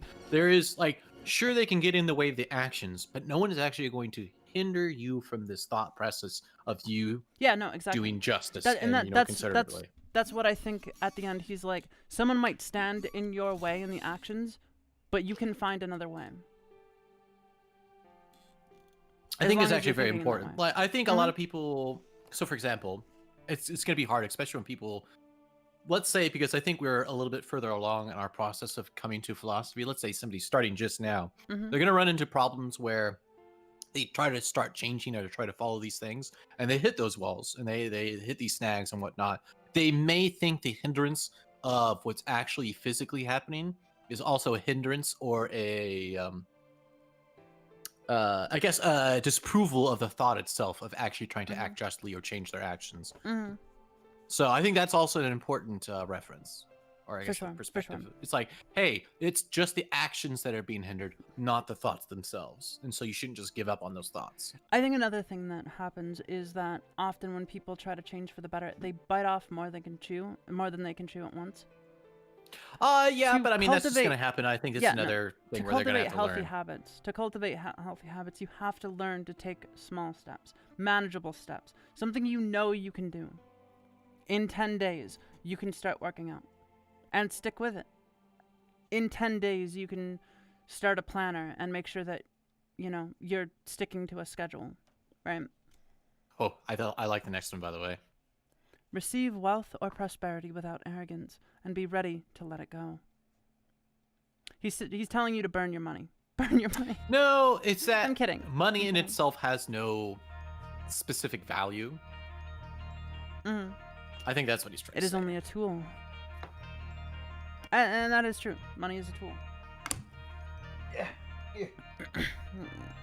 If you ever saw a hand cut off, or a foot, or a head, lying anywhere apart from the rest of the body, such does a man make himself as far as he can, who is not content with what happens, and separates himself from others, or does anything unsocial. So again, here he's kind of looking at the community, and he is comparing it to a full organism, your body. So just a man imagine being antisocial and separating himself from the community is much like somebody cutting off their own hand. Yeah, no, so just imagine you had, because I guess this would be definitely something that would happen a bit more, especially with lesser populations. But I mean, I think you can still do it in the communities today. Imagine you had a blacksmith or somebody who works with clay or the cobbler, anybody who has a duty, right? And they just say, hey, fuck off, I'm not doing anything, you guys, I'm unsocial. Bye. That just, like, destroys the community, because, or it will definitely hinder it for a very long time before they can replace that in some way, right? Especially back then when it wasn't as easy to just be like, hey, we need a blacksmith, or we need this, that, and a third. Like today in the information age, that will be filled by natural economic means to a degree. Yeah, that's what I'm saying. It's a little bit more efficient right now. But it still does hinder the community. Oh, yeah. And even putting aside, like, their specific duty, if someone is being antisocial, they're going to hinder the community socially, which is a thing you can do. Suppose that you have detached yourself from the natural unity, for you were made by nature apart, but now you have cut yourself off. Yet here there is this beautiful provision, that it is in your power again to unite yourself. God has allowed this to no other part, after it has been separated and cut asunder to come together again. But consider the kindness by which he has distinguished man, for he has put it in his power not to be separated at all from the universe. And when he has been separated, he has allowed him to return and to be reunited, and to assume his place as a part. That's actually kind of beautiful. It is just It's fucking beautiful, dude. It's fucking beautiful. Okay? That's a nice one, actually. It's like, It- look, it is- I it is guess nice. that's like, I would guess I'd say that would be another benefit of being a rational social creature is that you can make mistakes or things can happen, but you can come back. Yeah. No, that's really nice. I really like that one. But I think this chapter has some really good ones. Mm-hmm. Do you want me to do 35? Let's see. Let me look at it. No, I'll do 35 because the 38 literally ends right there. So it's a perfect that's one-pager. perfect, yeah. Yeah, no, that's what I'm saying. Like, oh, this is perfect. I'm just going to start right here. As the nature of the universal has given to every rational being all the other powers that it has, so we have received from it this power also. For as the universal nature converts and fixes in its predestined place everything which stands in the way and opposes it, and makes such things a part of itself, so also the rational animal is able to make every hindrance its own material, and to use it for such purposes as it may have designed. Yeah, Okey-doke. I mean, what was that? I said okie doke. I mean, that's. I mean, he's talked about this specifically before, where we can take things that hinder us, and so for example, this is a great example of making a mistake that's hindering us, but we learn from it. We can grow from it, so we can use that material as we see fit. Anyway, do not disturb yourself by thinking of the whole of your life. Do not let your thoughts at once embrace all various troubles which you may expect to befall you, but on Ooh, every that's a good occasion one. ask yourself, yeah, I know, what is there in this which is intolerable and past bearing? For you will be ashamed to confess it. In the next place, remember that neither the future nor the past pains you, but only the present. Actually, yeah, because you're thinking about it in the present, right? So like the past and the future can't hurt you because you don't know it. You don't have that. You don't I had know a that. talk specifically about this with someone last night. Anyway, but this is reduced to a very little. If only you circumscribe it and chide your mind if it is unable to hold out against even this. That is a very interesting perspective because I do agree that you only own the present because you don't own the past, you don't own the future, you only have this right now. Unless And you're Doctor Who, but he doesn't Oh, my- exist. Yeah, sure. Well, he might exist in a different multiverse timeline. Oh my goodness. Doctor Who, take me with you. Does Panthea or Fergamus now sit by the tomb of Lucius Verus? Does, oh my god, all these names, Chaurius and Diotimus sit by the tomb of Hadrian? That would be ridiculous. Well, suppose they did sit there. Would the dead be conscious of it? And if the dead were conscious, would they be pleased? And if they were pleased, what would that make them immortal? Was it not in the order of destiny that these persons too should be first become old women and old men and then die? What then would those do after they were dead? All this foul smell and blood in a bag. I guess yeah, like it's like I guess that's definitely a perspective of a skeleton, right? Mm-hmm. God, all this That's a funny way to All describe this- it. is foul smell and blood in a bag. That's good. If you can see sharp, look and judge wisely, says the philosopher. Okie doke. Yeah. Oh, I mean, that's pretty like. I'm gonna take a quick plur. Oh my goodness. All right. So if you guys have any When I'm hungry, questions? like the water just goes right through me. I'm sorry. Oh, we I'll are eat getting to after. it. We have another couple pages. Yep. So I hope this one has actually been really good. I've liked chapter 8 so far. It's definitely been enjoyable. Yeah, Nevi baby bladder.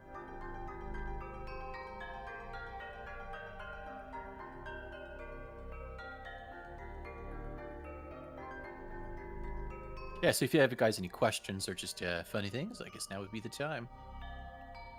Oh yeah, So I actually ordered the. Oh, it's already got kind of a mark on it. I guess that's from the shipping. But this book is bigger than I thought it was going to be. It's 458. It's quite a bit large. I should take a picture of it at some point. About his statement. Which statement?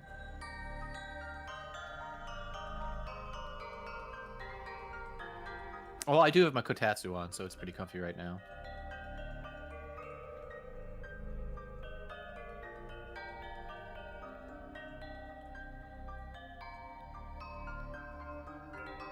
Or if you're talking about, if you can see sharp, look and judge wisely, says the philosopher. Is that the one you're talking about?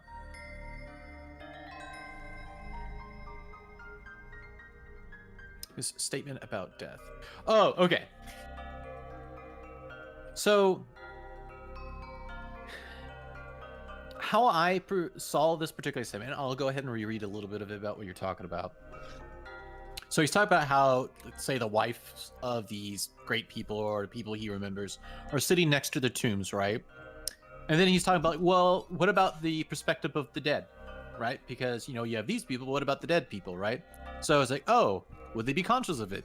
No. If they were conscious, would they be pleased? Probably not if they really loved them. And if they were pleased, would that make them immortal? Was it not in the order of destiny that these persons too should become old women and old men and then die? What then would those do after these were dead?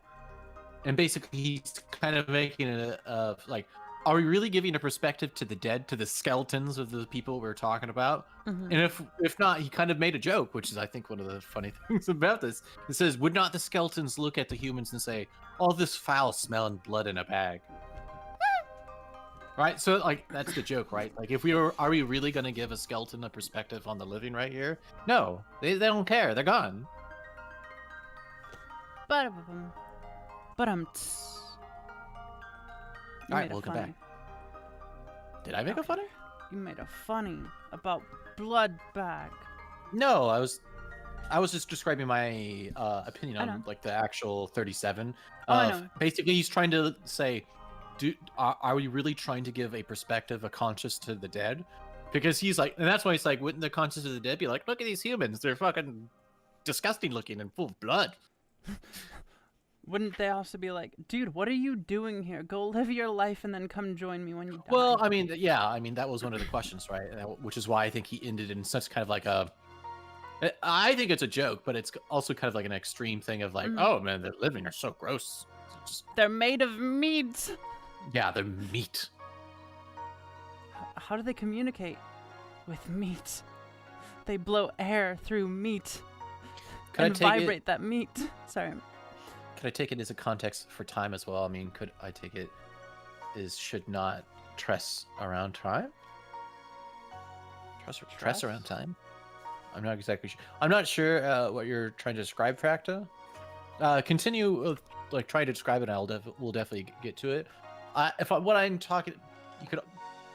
I'm not exactly sure what stress about time. Oh, I would say probably not. The only time I would stress about time in this particular instance is if you have, I guess in this particular sense, the opportunity for doing something that you feel as in your nature is like, oh, I want, like you have this goal that you want to do, and it's based on time. I think that would be the only time where I would say, yeah, you should probably be stressed about time because it's part of what you're trying to do.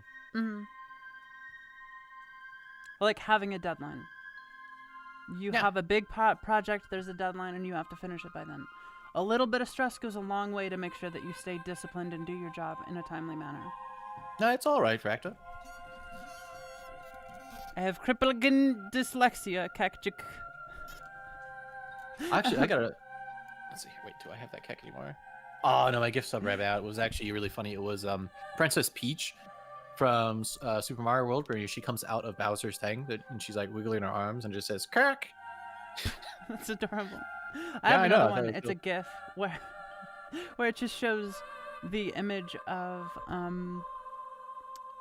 Princess Peach ahead of Mario in Super Mario 3D World, and then like the look on his face, and then it switches to another perspective looking up her skirt, and it's just a dick flopping in the wind, and his face just looks so pained. and so upset. And it's so badly animated, and it's fucking amazing. Alright. Are you Anyway. ready? In the constitution of the rational animal, I see no virtue which is opposed to justice, but I see a virtue which is opposed to love of pleasure, and that is temperance. And that is temperance. Yeah. Don't love Temperance. pleasure. That is yeah, a good word for it, by the way. Not it's a discipline, virtue. it's temperance, yeah. Temperance is a virtue. Like, Is it actually having- one of the virtues? yes, one of them. Temperance is a great virtue too. It's arguably one of the most important ones. Yeah, it's balance, right? I Yeah, would say. it's fucking the golden mean yet again. We'll go Yeah. back to the golden mean, where it's like I think the golden mean is a really good human idea. it really is. And like at the end of the day, temperance is important because loving pleasure means to love pleasure itself. That's a Yeah. problem. But to enjoy pleasure is different than to love pleasure. Yeah. And that's what I was talking about earlier, where it's like pleasure for pleasure's sake is bad, but pleasure in itself is not necessarily bad. It's not necessarily evil, right? In fact, I would go so far as to say pleasure in itself can be good, but pleasure for itself is not good. Like I said earlier. If you take away your opinion about that which appears to give you pain, you yourself stand in perfect security. Who is this self? The reason. But I am not reason. Be it so. Let then the reason itself not trouble itself. But if any other part of you suffers, let it have its own opinion about itself. I think again this goes into kind of cut your reason off from pain and suffering and allow it to live independently from that. I think it's about having a perspective of that your opinion is also just another part of yourself. And just like your arm, you can distinguish your arm from other parts of yourself. And so you should too about yourself. Or That's this reason. Yeah, who is the self? The reason, right? He even says right here, who is this self? The reason. This is my arm. There are many arms like it, but this is mine. But this is my arm. Yeah. This is my reason. There is much reason like it, but this reason is mine. Hindrance to the perceptions of sense. Hindrance to the perceptions of sense is an evil to the animal nature. Hindrance to the movements, desires, is equally an evil to the animal nature. And something else also is equally an impediment and an evil to the constitution of plants. So then that which is a hindrance to the intelligence is an evil to the intelligent nature. All right, I want to pause right there. Pause. Yeah. So, I think this is actually really important. Mm-hmm. I mean, yeah, anything that hinders your ability to be rational is going to be bad. Really bad.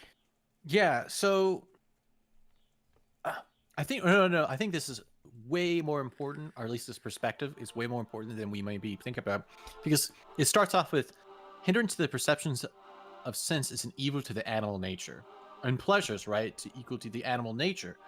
But the thing is, our perspective, is he's basically saying right here, is of an intelligent creature, and so just because we say temperance, right, some who say befall to lesser desires would consider that an evil, while we consider it literally a virtue. Yeah. And Because we're coming from an intelligent / social perspective, I mean, it not also an goes animal into perspective. the other direction where hindering those pleasures to a ridiculous degree, that's not temperance.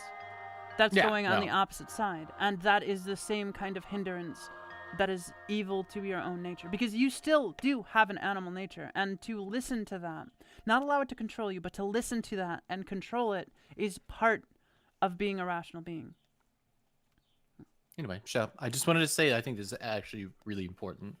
Apply all these things then to yourself. Does pain or sensuous pleasure affect you? The senses will look to that. Has any obstacle opposed you in your efforts towards an object? If indeed you were making this effort absolutely, unconditionally or without any reservation, certainly this obstacle is an evil to you, considered as a rational animal. But if you take into consideration the usual course of things, and have not yet been injured or even impeded.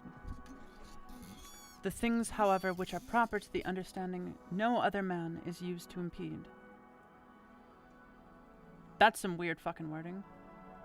The things, however, which are proper to the understanding no other man is used to impede.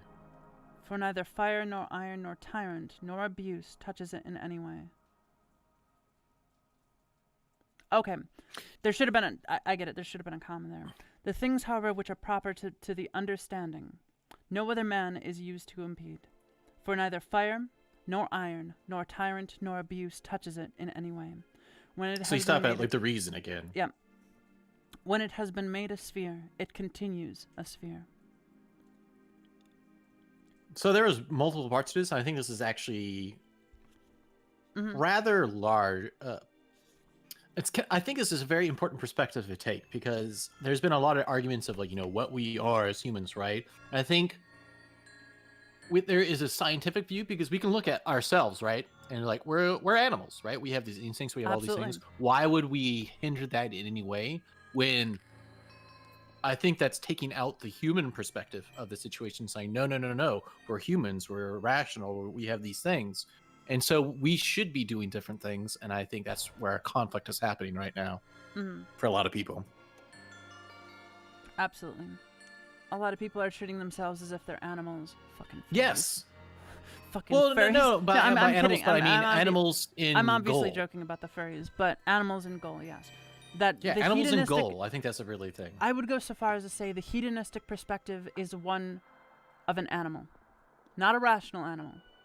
Yeah, its One goals are of an to animal. further its pleasures and whatnot. It is not fit that I should give myself pain, for I have never intentionally given pain even to another. That's another good one, actually. That's Yeah, short. actually, you're right. That's short and sweet, but it's true. Whether Yeah, that's good. whether It's it's like- physical or mental pain, to give yourself pain is. I it mean, is- why would it you is do bad. it? Because It's you're bad not for you. trying to hurt another person. Why Yeah. are you trying to hurt yourself? It's kind of like that classic, love thyself. To Yeah, a but degree. it's also trying to put a little bit more reason behind Yeah, it. no, a little bit more absolutely. But in my opinion, to love thyself is to not purposely commit pain upon yourself, right? Don't hurt yourself. This also goes into Don't thought hurt process. yourself. Don't hurt yourself. Like, okay, yeah, don't cut yourself, whatever. That's an Yeah, easy yeah. thing to say. But this also goes into mental processes. Don't constantly torture yourself with regret, with anxiety, with horrible, horrible thoughts that just swim in your head. You have the power to fight back against that. You have the power to change yourself and change your habits. So do it. Could I ask the limit of hedonistic behavior? Where does one personally draw a line? I mean, Nevi has a line, but I can't ask her about where I draw the line. Yes, that is something. So this is what I would say specifically. This is where the golden mean is really going to save your butt. There's a difference between enjoying pleasure and then having the goal of pleasure. And that's a very big difference. So, for example, okay, like this, how can I describe it? So let's say there's a man who gets married to have sex instead of a man who gets married and then has sex. There's a very big difference Conversely, in that. Or conversely, a woman who marries a man to get to his money rather than marrying a man and then finding out he's got money. If your goal is money or sex or any kind of pleasure, then you're going to find yourself a hollow animal of a human. That's hedonism. Well, and then when people are talking about hedonism in, say, like the modern context, they're talking about like orgies and drugs and like chasing the high. Like, we're there's talking about different ways to describe hedonism it. in a philosophy context, when Yeah. your goal is pleasure itself. Pleasure can take many forms: money, drugs. Yeah, and this is one of the big sex. arguments that I had with somebody is that it's like they're like, what is your goal? And when people say, "Oh, I want to be happy," I'm like, well, I don't want to break it to you, but I don't think that's a great goal because being happy just do drugs then, right? How could you argue against what I just said? Just do drugs. You know it's wrong, but from your argument of like, I just want to be happy, it's very difficult to argue your position. You should instead say, I have these goals, and there's a good chance, as long as I'm putting effort behind them and I believe I'm doing good, you will be happy. So And if you don't have those goals, then your goal should be, I want to find meaning. I want to find these goals. Yeah, your purpose is to find purpose. Exactly. Like, a lot of people in the early stages ask themselves, like, what is the meaning of life? You say that you can just keep doing drugs then. People do drugs for years and years. You can't say it's short term. You could totally do that. Just constantly do meth, dude. Yeah, exactly. Yeah, it's gonna ruin your life, but you'll be happy.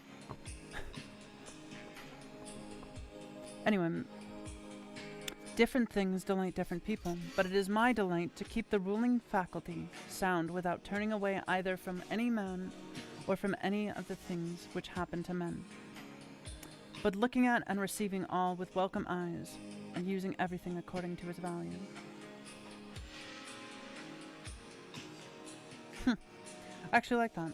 It's his delight to be a good person, his delight to keep his reason reasonable. Well, yes. Well, he did say in the very beginning, once again, I think big parts of this book are to himself, is like, I challenge any man to show me something that's better than trying to be a good human, right? Mm-hmm.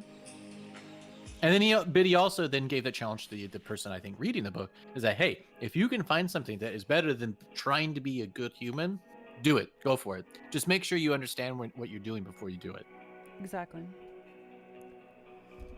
Like, Elon Musk. He's not doing, at least I wouldn't assume by his actions, that he's not doing this because he wants to specifically be a good human. He's doing it because he thinks it needs to be done. That's his goal. And yeah, I think he has talked on many occasions him. where he thinks it needs to be done. Yeah, and more power to him. Like, damn, go dude. for it. Okay, your turn. 44? Yeah. Okay. Yes. See that you secure this present time to yourself. For those who are rather pursue posthumous fame, do not consider that men in the future will be exactly like those whom they cannot bear now. And both are mortal.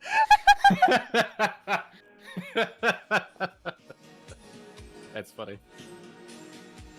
And what is it anyway to you if these men are men of aftertime utter this or that sound, or have this or that opinion about you? that was good. That was some Chad flexing, honestly. It's like, why do I care about those people who are coming after me? I can't stand them now. What do you do? I think they're going to be better? God damn. Yeah, that was good. Oh man. Fuck. That was great. Will be exactly like those whom they cannot bear now. That's great. Okay. Take me and cast me where you will, for there I shall keep my divine part tranquil, that is, content, if it can feel and act comfortably to its proper constitution. In this change of place, sufficient reason why my soul should be unhappy and worse than it was, depressed, expanded, shrinking, affrighted. And what will you find which is sufficient reason for this? So this kind of goes back to actually a question that Fractal actually talked about, where he was talking about freedom, right? Yep. Where I said there's two freedoms. There's the freedom that, you can do in the physical sense, in which you can definitely put efforts to changing. But freedom of reason is literally what he's talking about here. It's like, what reasons can you say that you, as your constitution, your freedom, your daemon, can be changed or hindered in some way? There is no tell me the actual reason. What's why do you have, tell me why you think you were less right here right now, just in your soul, right? It's very difficult to kind of talk about that. Anyway, nothing can happen to any man which is not a human accident, nor to an ox which is not according to the nature of an ox. nor to a vine which is not according to the nature of a vine, nor to a stone which is not proper to a stone. If then there happens to be each thing, both what is the usual and natural, why should you complain? For the common nature of brings nothing which may not be borne by you. Yeah, so that makes sense. It's like, so for example, it's like a stone can't give birth, right? We would be a little bit worried if it started to do so. The Like, earth what? can give birth to stones, but stones can't give birth. You know what I'm talking about. So he's I basically do. saying that I think people should be complaining less about what is happening to them because that bee is can't happening make- to them because they are human. A better way to put it: a bee can't make milk, and a moo cow can't make honey. Okay, they do certain things. Nature is Yeah. a certain way, so try not to be angry that nature is a certain way. Yeah. And that's another way of also thinking that these things are happening to me because I am human, and because I am human, I can deal with these things. Otherwise, they would not be happening to me. So, random fact: if you feed bees milk, their honey will taste different. And if you feed Well, I cows mean- honey, their milk will taste different. But no matter Yes, what of you course. say, milk is not honey, and honey is not milk. Sure. The land of milk and honey. Anyway, Milk and honey I'll is do actually 40. pretty good. Warm milk with a So little bit of honey. I'll do till 42, 48. So I'll do 47 as well. Okay. If you are pained by any external thing, it is not this thing that disturbs you, but your own judgment about it. Yes, you finally say it plainly. And it is in your power to wipe out this judgment now. But if anything in your own disposition gives you pain, who hinders you from correcting your own opinion? And even if you are pained because you are not doing something or some particular thing which seems to you to be right, why do you not rather act than complain? But some insuperable obstacle is in the way? Do not be grieved then, for the cause of it not being done depends not on you. But it is not worthwhile. But it is not worthwhile to live if this cannot be done. Take your departure then from life contentedly, just as he dies who is in full activity and well pleased too with the things which are obstacles. This is actually really good, and this is something that I think Fracta, if you're like specifically looking, this is something that you were looking for when you're talking about freedom and like what you should do, and talks about this. This is exactly what he's talking about. This particular paragraph is just for you. We're on page very much. 103, book 8, where a good 2/3, 3/4 of the way. Oh yeah, we're a good. Good portion. Good portion. But he's basically saying like, look, it's so it starts off with saying, nothing external can pain you because it's your own judgment about it, which you can change. And if there's something about yourself that is paining you, you yourself can change that. Like, this is all in your power. And if there's something external that is basically hindering you, why are you not acting to change it? And if it literally cannot be changed by your own actions, then why are you mad about it because for it is not in your power? And then you should just move on. Fracta, send me a reminder in DMs, and I will type it out for you if you want. Yeah, this is a really way, good one. That way you can kind of ruminate on it over later. I have it starred in my book, so I'll find it. Next time I Right, read continue. through this, I definitely want to take a highlighter to it, though. And a couple sticky notes. Remember that the ruling faculty is invincible. When self-collected, it is satisfied with itself. If it does nothing which it does not choose to do, even if it resists, but I think that has to have an S on it. Even if it resists from mere obstinacy.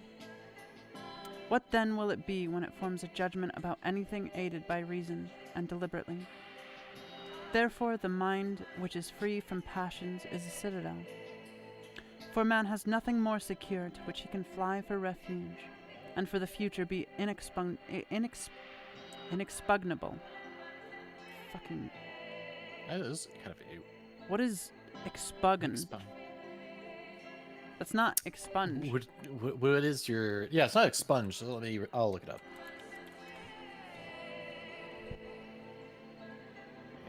Pug. Capable of being overcome or taken by assault. So inexpugnable is incapable of being overtaken or overcome by an assault. Okay. Okay. For refuge and for the future be inexpugnable. He then who has not seen this, is an ignorant man, but he who has seen it and does not fly to this refuge is unhappy. Okay, that is a good way to talk about it. Also, Doba, what do you mean by sexy voice? I think he's talking about the voice he used at the beginning. I don't even. He literally remember, called that voice sexy. It was like the 25-cent piece voice, the whiskey boy. Yeah, 25-cent piece. Let's continue. Neither in your actions be sluggish, nor in your conversation without method. No wandering in your thoughts. Excuse me. Yeah, when you do your next page, we'll I'm just use joking. that. Say nothing I more. literally just make up voices and I just do stuff. I'm not planning on it. I'm just having fun. You should find a key phrase for that voice. You know what a key phrase is? Yeah, something that reminds you specifically about the cadence and tone of what you're doing. Like, specifically for my D&D character, the key phrase is, "God damn it, Reese." That's it. I see. His whole dynamic is just being like this child at heart kid a guy that constantly like says stupid shit. And so I see. I said that phrase so many times over the campaign that became my key phrase. Say nothing more to yourself than what the first appearances report. Suppose that it has been reported to you that a certain person speaks ill of you. This has been reported, but that you have been injured. That has not been reported. I see that my child is sick. I do see that. But that he is in danger I do not see. Always abide, then, by the first appearances, and add nothing yourself from within. And then nothing happens to you. Or rather, add something like a man who knows everything that happens in the world. Ooh. That, I guess that this was is throwing a about... little shade at the end, too. Well, okay, so it's about... So, for example, let's say that somebody comes up and says something about you. I think a lot of people will then basically analyze it and then say, this is the reason in which they're coming and this is why this is, which might not be correct. And so you're basically adding a lot of things from yourself, your own opinion, your own things, instead of literally the actions from that person. So for example, for like the person who says, my child is sick, but I don't see him in danger. But then a lot of people are like, oh, your child is sick. Why aren't you doing anything, you monster? It's like, he's just got a cold. What's wrong? It could be corona. He could be dying. Why haven't you given him the vaccine? Yes. No, this is exactly it, right? Like, this is the thing where, like, oh, I've heard 1,000 people have died about this. And then I look around my community and I'm like, nobody has died and 30 people got it. Yeah. Another good way to put it specifically is if someone says something about you, you don't know why they're saying that. Yeah, that's true. So ask.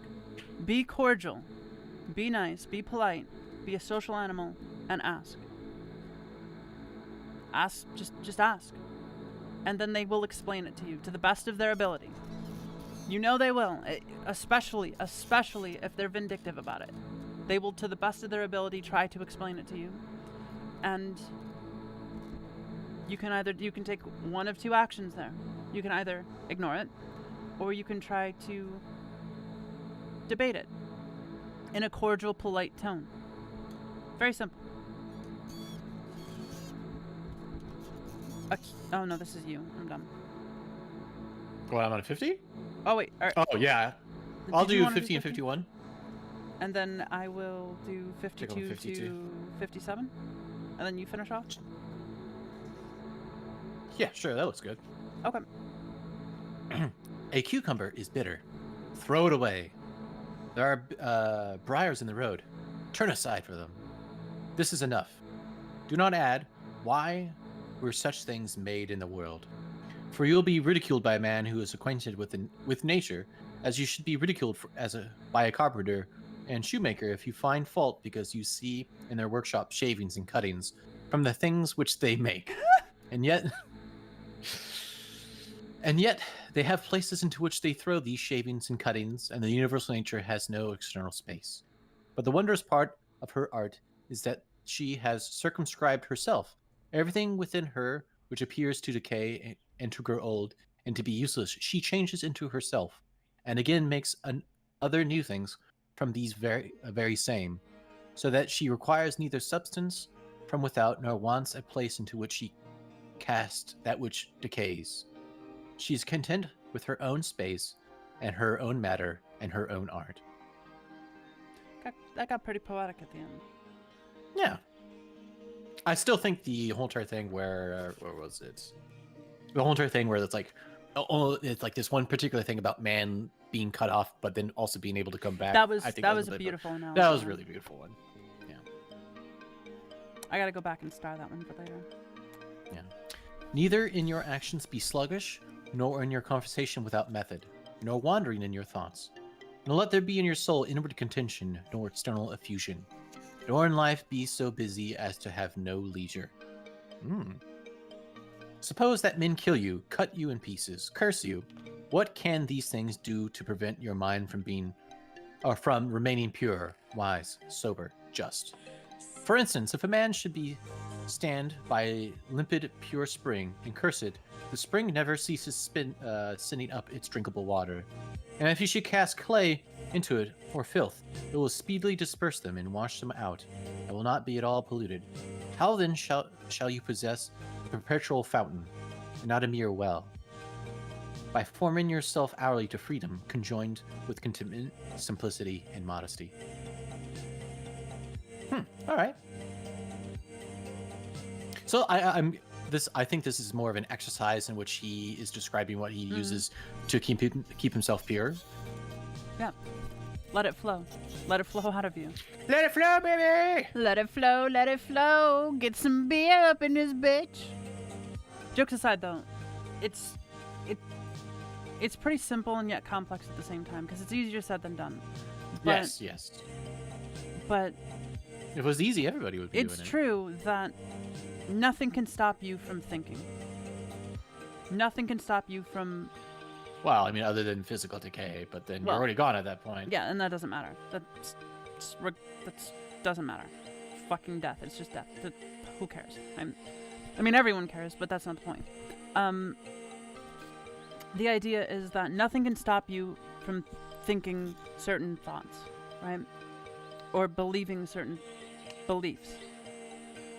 Dova, getting a little technical.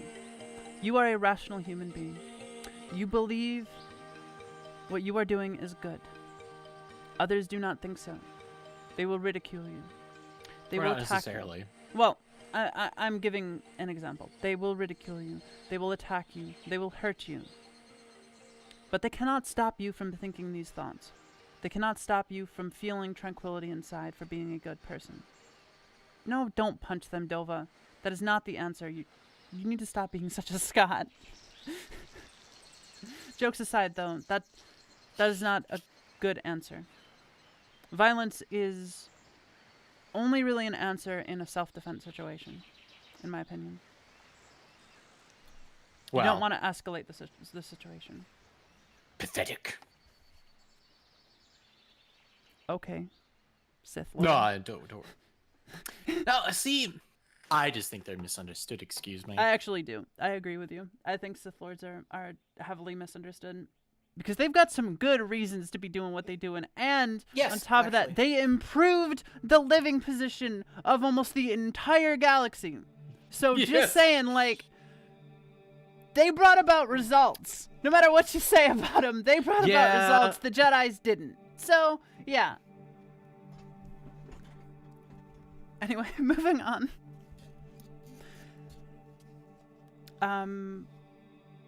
52? 52. He does not know. He who does not know what the world is does not know where he is. And he who does not know for what purpose the world exists does not know who he is, nor what the world is. But he who has failed in any one of these things could not even say for what purpose he exists himself. What then do you think of him who avoids or seeks the praise of those who applaud, of men who know not either where they are or who they are? Dang, calling some shade. He throws some shade in this book. Yeah, he does, definitely. Like, the thing is, it's a lot of it's almost humble shade. Like, Well, it's more like, look at this person who basically is just searching for fame, and the people he's getting fame from are exactly as lost and completely unknowing as they are. What? It's almost like he looks at them in pity, like, look, you know nothing, and you are nothing, and this fame means nothing, and you're just wasting that's away. actually a problem that suffuses our current society. Well, suffused. It still does to a degree, but especially in the 90s and early 2000s when information technology wasn't so heavy as it is today. Celebrities, TV celebrities, and comedians and actors were put on this pedestal, and people regarded them with this huge amount of fame, but that did nothing for them. Did nothing. No, it did not. It didn't. In many cases, it hurt them. I mean, look at what happened to Britney Spears. She got pushed to the fucking brink, ended up doing drugs and all kinds of crazy shit. Like, actually, this reminds me of something. I completely forgot. I tried to remind myself, but I had thought of something of why when children become children stars, they like 99.9999 forever% get into bad situations, as in their life does not go where you would think, considering they were so you would say blessed with basically the opportunity for that kind of fame and money and whatnot. And I think I found out in how I would describe it. Go ahead. They did not have a human upbringing, and what I mean by that is that the relationships they had and they looked around themselves were not what a normal person should be going through. So, for example, like almost every single level, their parents, instead of having the thing where your parents provide for you, you could be providing for your parents. So it gives you a very bad example, because I think one of the things is part of respect is, well, I mean, it's powerful, but like instead of looking to your parents as for respect because of the effort they're putting into you, that's not the case. So basically, that's a huge like relationship change, which totally fucks with people, because we know that, you know, having not necessarily having respect, but having a healthy relationship with your parents is a huge thing for your mental health. Oh, then absolutely. moving forward, you are young, say you are 10, 12, you're going into your teenage years, and adults are basically putting themselves down below you. So why would you ever try to mature further than that if you're already better than them? Yeah. Right? Like, there's a lot of things that in a mental sense I think really screws with you. There are also other things that go into it. Like, for instance, if you're on a family show where you're playing a daughter, some really weird dynamics can crop up. Really weird dynamics. Let's say you're a young girl, you're playing a daughter on some, like, highly regarded sitcom family show, right? Yeah, weird whatever. dynamics. We're just talking about, like, child stars. Yeah, just child stars. But in this particular case, like, weird dynamics can happen between the children and the other actors, where they start to see them as more parental figures because they are higher than them, and yeah, because they're they an are adult. higher than their own parents. Yeah, no, because for example, like the adults in that show are being praised by and like looked up to by the people surrounding them, and then they understand in the hierarchy they are below them because they are the adults in that same situation as they are, and so they look toward them because they're in that same category, same hierarchy. Habits that might not be good. In fact, I think a series that really explores this really well is BoJack Horseman. Hard series to watch. Hard series to watch because it's not funny. It's not just some funny cartoon series, blah blah blah. No, it's fucking real. Like, it doesn't fucking follow the classic storytelling kind of construct. No, it's very realistic with how it hits things, and it explores the dynamics of being famous, and in particular BoJack's situation where, you know, he also had a rough upbringing from emotionally and psychologically abusive parents who just constantly told him he would never be anything, blah, blah, blah, etc., etc. Then, like, the kids that were on the show with him and their relationship with him and where they went, like, all kinds of shit. Highly suggest that series. It's amazing. It will make you cry. It made me cry multiple times. Anyway, yes, continue. moving on. Do you wish to be praised by a man who curses himself thrice every hour? Would you wish to please a man who does not please himself? Does a man please himself who repents of nearly everything that he does? Calling people out. Mm-hmm. It's more like, look at the actual actions and thoughts reflected around in the people near you and actually think, are these the people who I want to praise me when they themselves are screwed, basically? Mm-hmm. No longer let your breathing only act in concert with the air which surrounds you, but let your intelligence also now be in harmony with the intelligence which embraces all things. For the intelligent power is no less diffused in all parts and pervades all things for him who is willing to draw it to him, than the aerial power for him who is able to respire it. Respire is breathe, for those of you who Yeah, I don't know. Well, fract is Swedish, so, English. Oh, right? yeah. Very specific English words. Mm-hmm. Generally, wickedness does no harm at all to the universe, and particularly the wickedness of one man does no harm to another. It is only harmful to him who has it in his power to be released from it as soon as he shall choose. I need more water. One sec.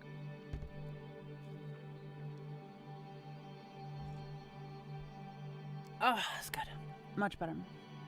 Mm-hmm. To my own free will the free will of my neighbor... Oh, whoops. To my own free will, the free will of my neighbor is just as indifferent as his poor breath and flesh. Sorry, that got me. For though we are made especially for the sake of one another, still the ruling power of each of us has its own office, for otherwise my neighbor's wickedness would be my harm, which God has not willed, in order that my unhappiness may not depend on another. That's a big one. That's a big one. Describe. So, he's talking about how we're all individuals. A way I like to put it is we're alone together, right? We were made to be together, but despite this, we are all still alone. Because of that, our happiness is not dependent on others' happiness. And that's an important lesson to learn because many people live their lives depending on others to be happy. That is something you never want ever. Like, having a dependence on another person for that will destroy you. And any kind of happiness or goal that you would like to have is gone in a second because you are dependent on another person or another multiple people or many people giving you fame, whatever the situation. You are dependent on them to make yourself feel happy. And that's why I always suggest that you should be building happiness within yourself based on Exactly. yourself. It's like I have these goals and I do these things and it doesn't need another person. Now, I do wonder, right? One could argue, talk about what about part of the goals that we have that you want to do is building a family, which does require another person. Yep. And yes, having a family, being in a relationship, that is a social aspect, a social relationship. It is important. That does not mean you have to depend on the other one for your happiness. You are still two individual people and you share much of your lives, but that doesn't mean you are one. Not truly one. And that's what brings... We are one. That in the first place is what brings interest and excitement to the relationship, is being individuals, being able to have conversations that are interesting and different and have differing opinions and change each other for the better over the course of many years. Not to mention... I shall continue. Having... No, I'm doing 57. You said you were going to do 58? Unless you want to start 57. No, I was going to do 57 through the end, I thought. Okay, that's fine. We shall begin. The sun appears to be poured down, and in all directions indeed it is diffused, yet it is not effused, for this diffusion is extension, Accordingly, it rays are called extensions because they are extended. But one may judge what kind of thing a ray is if he looks at the sun's light passing through a narrow opening into a darkened room, for it is extended in a right line, as it were, is divided when it meets any solid body that which stands in the way and intercepts the air beyond.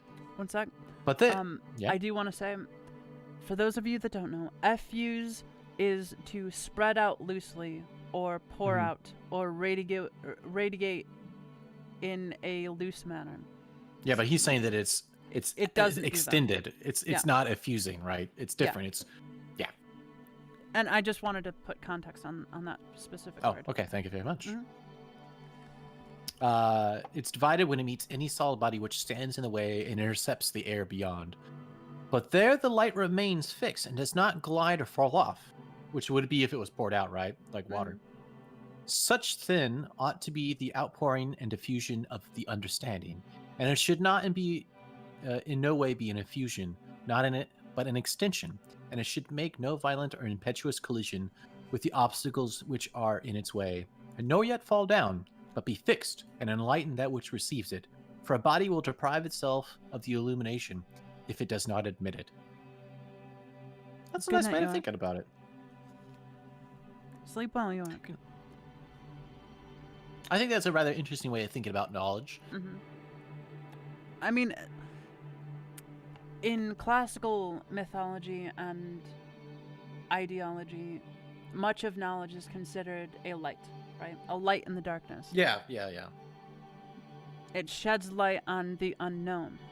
And a lot of human nature is about that, right? Like shedding light on the unknown, exploring the depths of human limitations and of the world around us.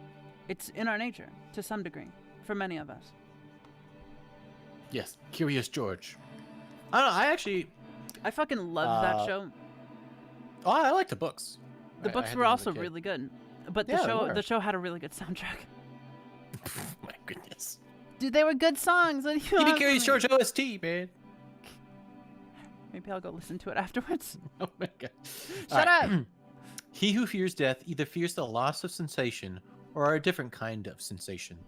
But if you shall have no sensation, neither will you feel any harm, and it shalt you shalt acquire another kind of sensation. You will be a different kind of living being, and you will not cease to live. That's another really beautiful one. What the fuck? He's again talking about how... Oh, by the way, you didn't give Dova the thing to post a link, by the way, so he just got punched. Yeah, Just want to throw it out there. I need to make Sorry, sure that Dova. link isn't bad in the first Yeah, place. Let me just mute my game audio. Oh, it's already muted. Oh, I'm not... That's completely unrelated. I'm not letting you post that. It was just scam. Okay. Okay. But I wanted to say that's a particularly poetic way to look at it. And he has talked about this multiple times, where when you degrade, you become, once again, part of nature. You become part of the universe, and you live on as a different being. And yeah, that's why I kind of wanted to, like, if I... That's like me saying being put under a tree is me kind of deciding what my next life will be. Mm-hmm. But yeah, no, that one gets a star. That's very poetic. Anyway, I shall continue. Men exist for the sake of one another. Teach them, then, or bear with them. In one way, an arrow moves, and in another way, the mind. The mind, indeed, both when it exercises caution and when it is employed about inquiry, moves straight onward, not the less, and to its object. So it's like moving straight to an object, as you try to describe? No, object as in goal. Yeah, so- I know. That's what I'm saying. Yeah. In one way, an arrow moves. In another way, the mind. The mind, indeed, both when it exercises caution and when it is employed about inquiry, moves straight onward, not the less. Oh, doesn't so it's waver. basically saying, even though it may seem that the mind or what it's doing is being sidetracked, but in reality, that is just moving forward to the object. Mhm. Or the goal, whatever it is. All right, enter Oh. into. Right? Enter into every man's ruling faculty, and also let every other man enter into yours. That's And good. that was it. Yeah, I guess that's one could say try not to hide things from your fellow man, and if they ask a, I guess, honest question, be give the open honest and answers. truthful. Yeah, like that's and more than that, like try to understand those around you. Try to understand what their ruling faculty is, what their nature is, what it is that drives them. If you understand that, you can either try to put them on a better path, or at least bear with them, like he said. Yeah. Well, I think I can't remember who I was talking to about this, but I think. So, no, actually, I talked to you kind of about this, and it'll just kind of like, this is also I guess this is a kind of a life lesson. I don't know. It's just something about me. So I was talking about, what happens when something dies. It could be a goal. It could be it could be a lot of things, right? When something stops, and basically you are forced to do this thing. And in my opinion, the first part is understanding. You have to even move forward, to change, to make a decision, to do anything, you have to understand where you are at that point. And if you cannot do that, then you're just kind of like on the wind. Mm-hmm. And so I think the first part comes from understanding, and then at that point you can move forward with what you're doing. I think that's kind of like part of, like, they even talk about that in like the cycles of grief, right? Where the last part is just understanding. You just like, I understand the situation, and so I can move forward. Exactly. 1 second. I'm trying to. Well, Fracta, I guess that depends, right? I wouldn't say just honesty is a big thing, but we are social, so we can't just be honest about everything to everyone at the same time. But at because least you could be also say honest that about like your goals, for instance. Yeah. Well, okay, I would say this. You should be as honest as it is required for a person to understand your actions and your thoughts. So, for example, let's say your goal is like, hey, my goal is to fix this thing. And then 10 years later, they still haven't fixed that. Well, you weren't honest, were you? You're obviously, your actions and your goals were not that thing. I'm not saying you have to spill your heart out to every single person you talk to, and like they need to know every single particular thing, every single like worry you have, every thought you've done before. Like, so for example, it's like I think there's a thing. So for example, when people are kind of afraid to say, "Oh, have you ever thought about suicide?" I think a lot of people have, but it's one of those things. There's like, sure, you can talk about it, but I mean, I don't think it's super duper useful, because I think that's just kind of a natural human thing. I don't know. I think there's just subjects about that. Mm-hmm. And like fetishes that people have that do people no harm and whatnot, just that kind of situation. Like BDSM, as long as Sure. it's consenting and safely done, and no big deal. Yeah, sure. But when you have the German man, The other who one's just ate and kidnapping, killed by his, the way. when you have like the German man who killed and ate his date consensually, we've got a different problem. There's a different problem we got there. a good problem.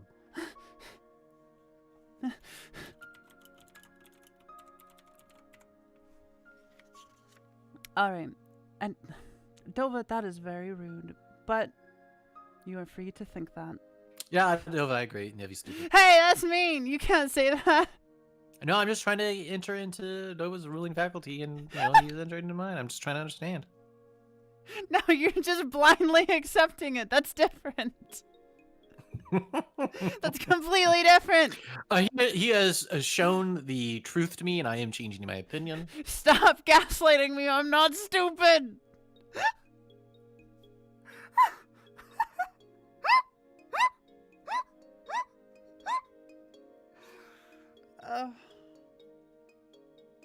You're welcome, by the way.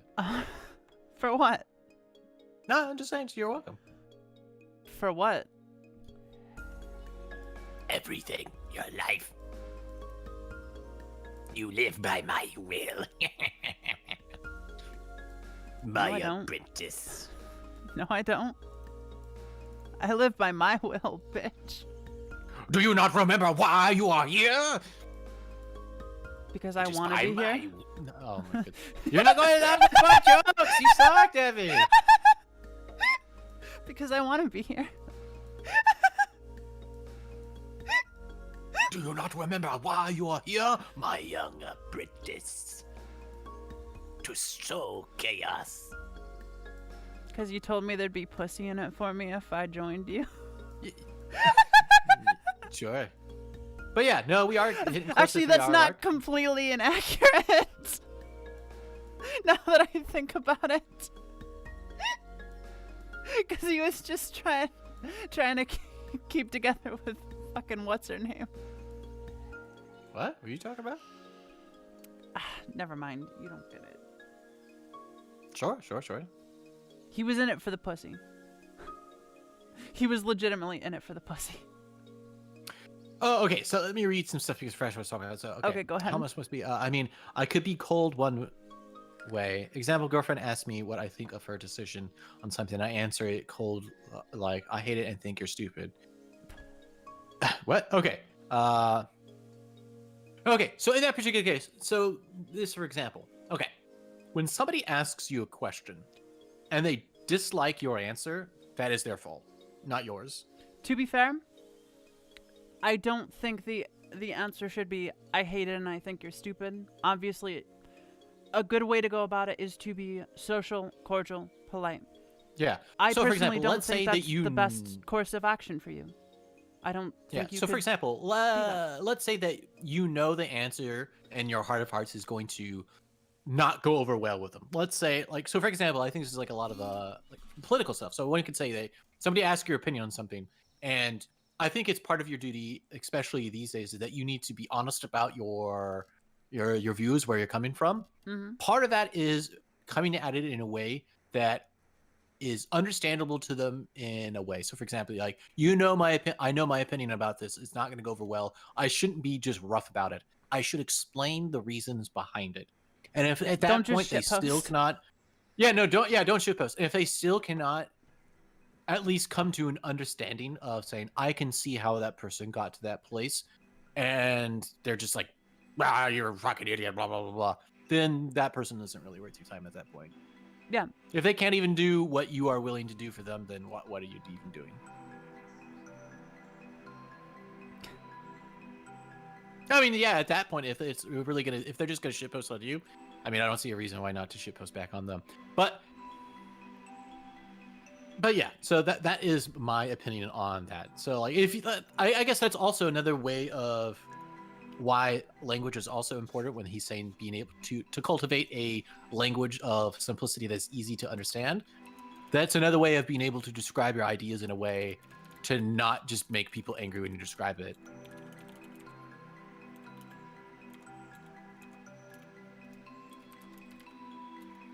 It is not worthwhile to live if this cannot be done. Oh yeah, you typing it out to Vecta? Yeah. I promised, so. Take your I don't know. departure. This chapter was really good, honestly. There was a lot of good parts. It was solid. It was really solid. There was a lot of really good, like, poetic parts, too, that I just appreciated on, like, the level of... human level. Beauty. Right. Yeah. It's like that idea and the way to describe it is very poetic. It's like, oh, that's very... yeah, like, what is... it's like an art, right? Language in itself. Exactly. As a writer, I find a lot of this to be quite poetic. Yeah, no, like language itself is an art. The thing, the sentence where he was talking about fame, and it's like, you know, look for your infamy and whatnot, and then he was like, but it's, what would you do it when you cannot bear them now? How are they going to be any different? Man, that just made me laugh. I'm like, yeah, man, that's great. That was good. It's like, you really think in the future there won't be people that that are exactly like the people you hate now? You cannot bear now, yeah. Do you really want them to speak of you? Like, what does it matter? Exactly, like those whom they cannot bear now. It's like, it's so good. It was such a good, like... Is this the treatment I get when I cast a spell of luck on you every day? You message me every day with a simple request. Wish luck. And every day I reply, luck. And this is the treatment I get. I don't think I deserve this from you.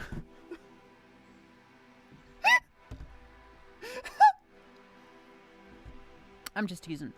All right. Well, the first thing is, Nevi, I do want to thank you for reading, of course. I always enjoy No, it. thank you. I do apologize for being a little bit late, but like I went to get out to get coffee, but I'm like, I also have to get the mail. No, I get it. The mess is fucking crazy this time of day. So a bit longer. No, yeah. But we I did get finish chapter 8, so we're on the later part of this book. We're coming toward near the conclusion. We got a couple weeks left, and that's it, actually. Mm-hmm. And then we can just like finish off Raft, I assume. Yeah, we could definitely. Well, yeah, of course, Racta. I do enjoy that. Racta, you come here asking questions, so it's important. I actually really like it when thank people you ask for questions. coming, because... No, legit, thank you everyone who comes to these. It is actually really important to me to share this information. So it's deeply appreciated when people come and actually, interact in the conversation and really give a back and forth and ask questions and put their like own when Amy ideas was asking questions, I know she probably felt a bit. She said she was kind of feeling bad about it because she's like, oh, I'll get off this train of thought. Where I don't think so. I think part of this whole entire thing is, I guess having that discourse. Just, that discourse. well, yeah, having the discourse of like understanding, because even if she eventually doesn't say agree with our perspective or at least she understands or either of her perspectives, right? She at least has a better understanding and can use that in the future for other things that she runs into. Mm-hmm. Exactly.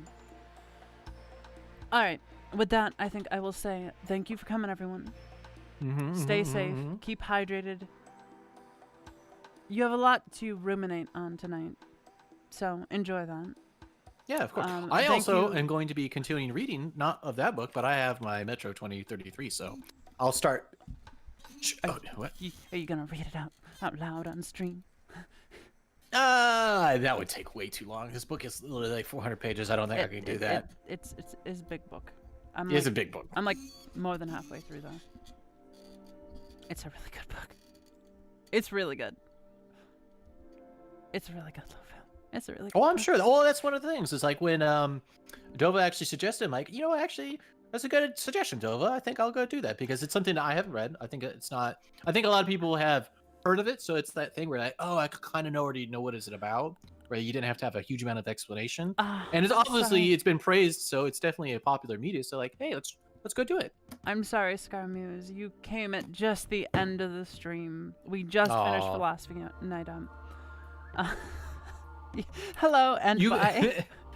Well, I mean, the thing is, you can also, I think you are going to put it on YouTube, right? Yeah. So you should be there. You should go ahead and back it'll it. be there.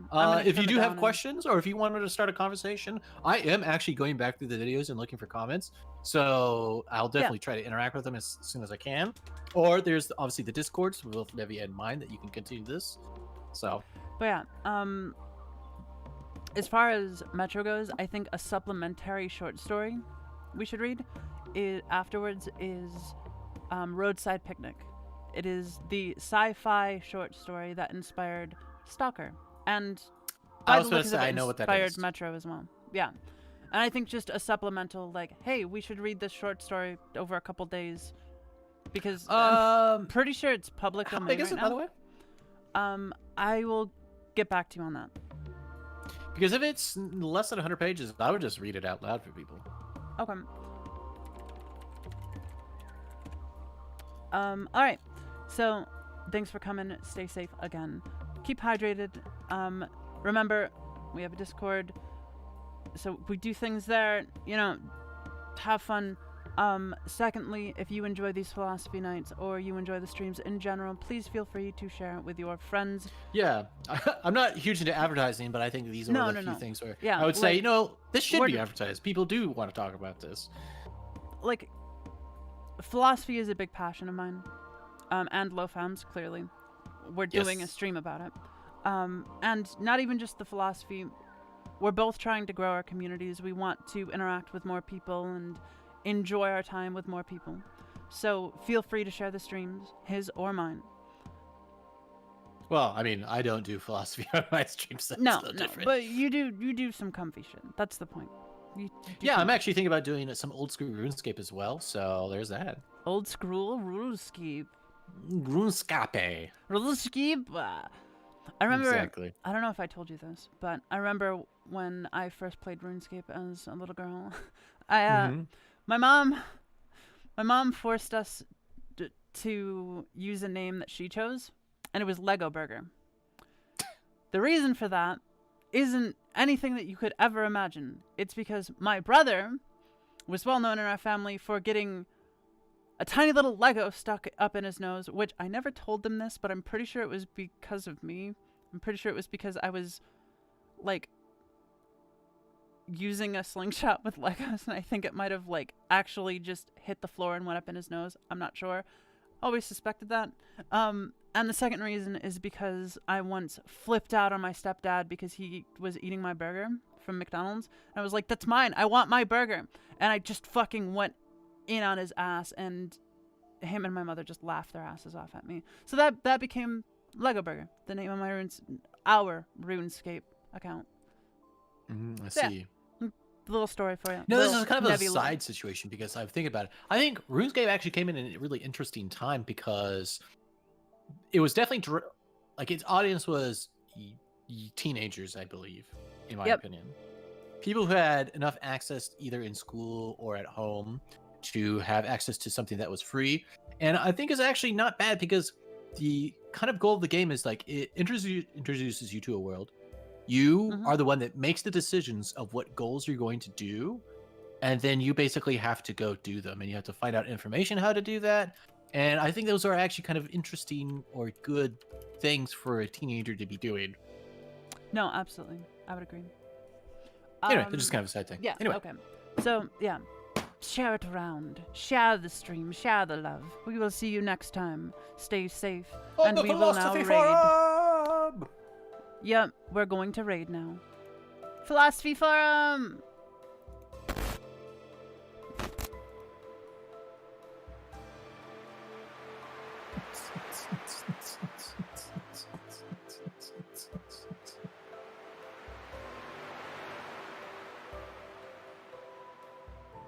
Ah, gross.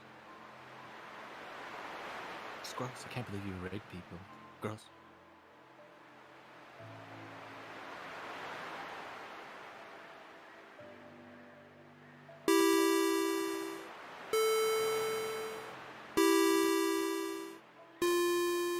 Alright, now I definitely.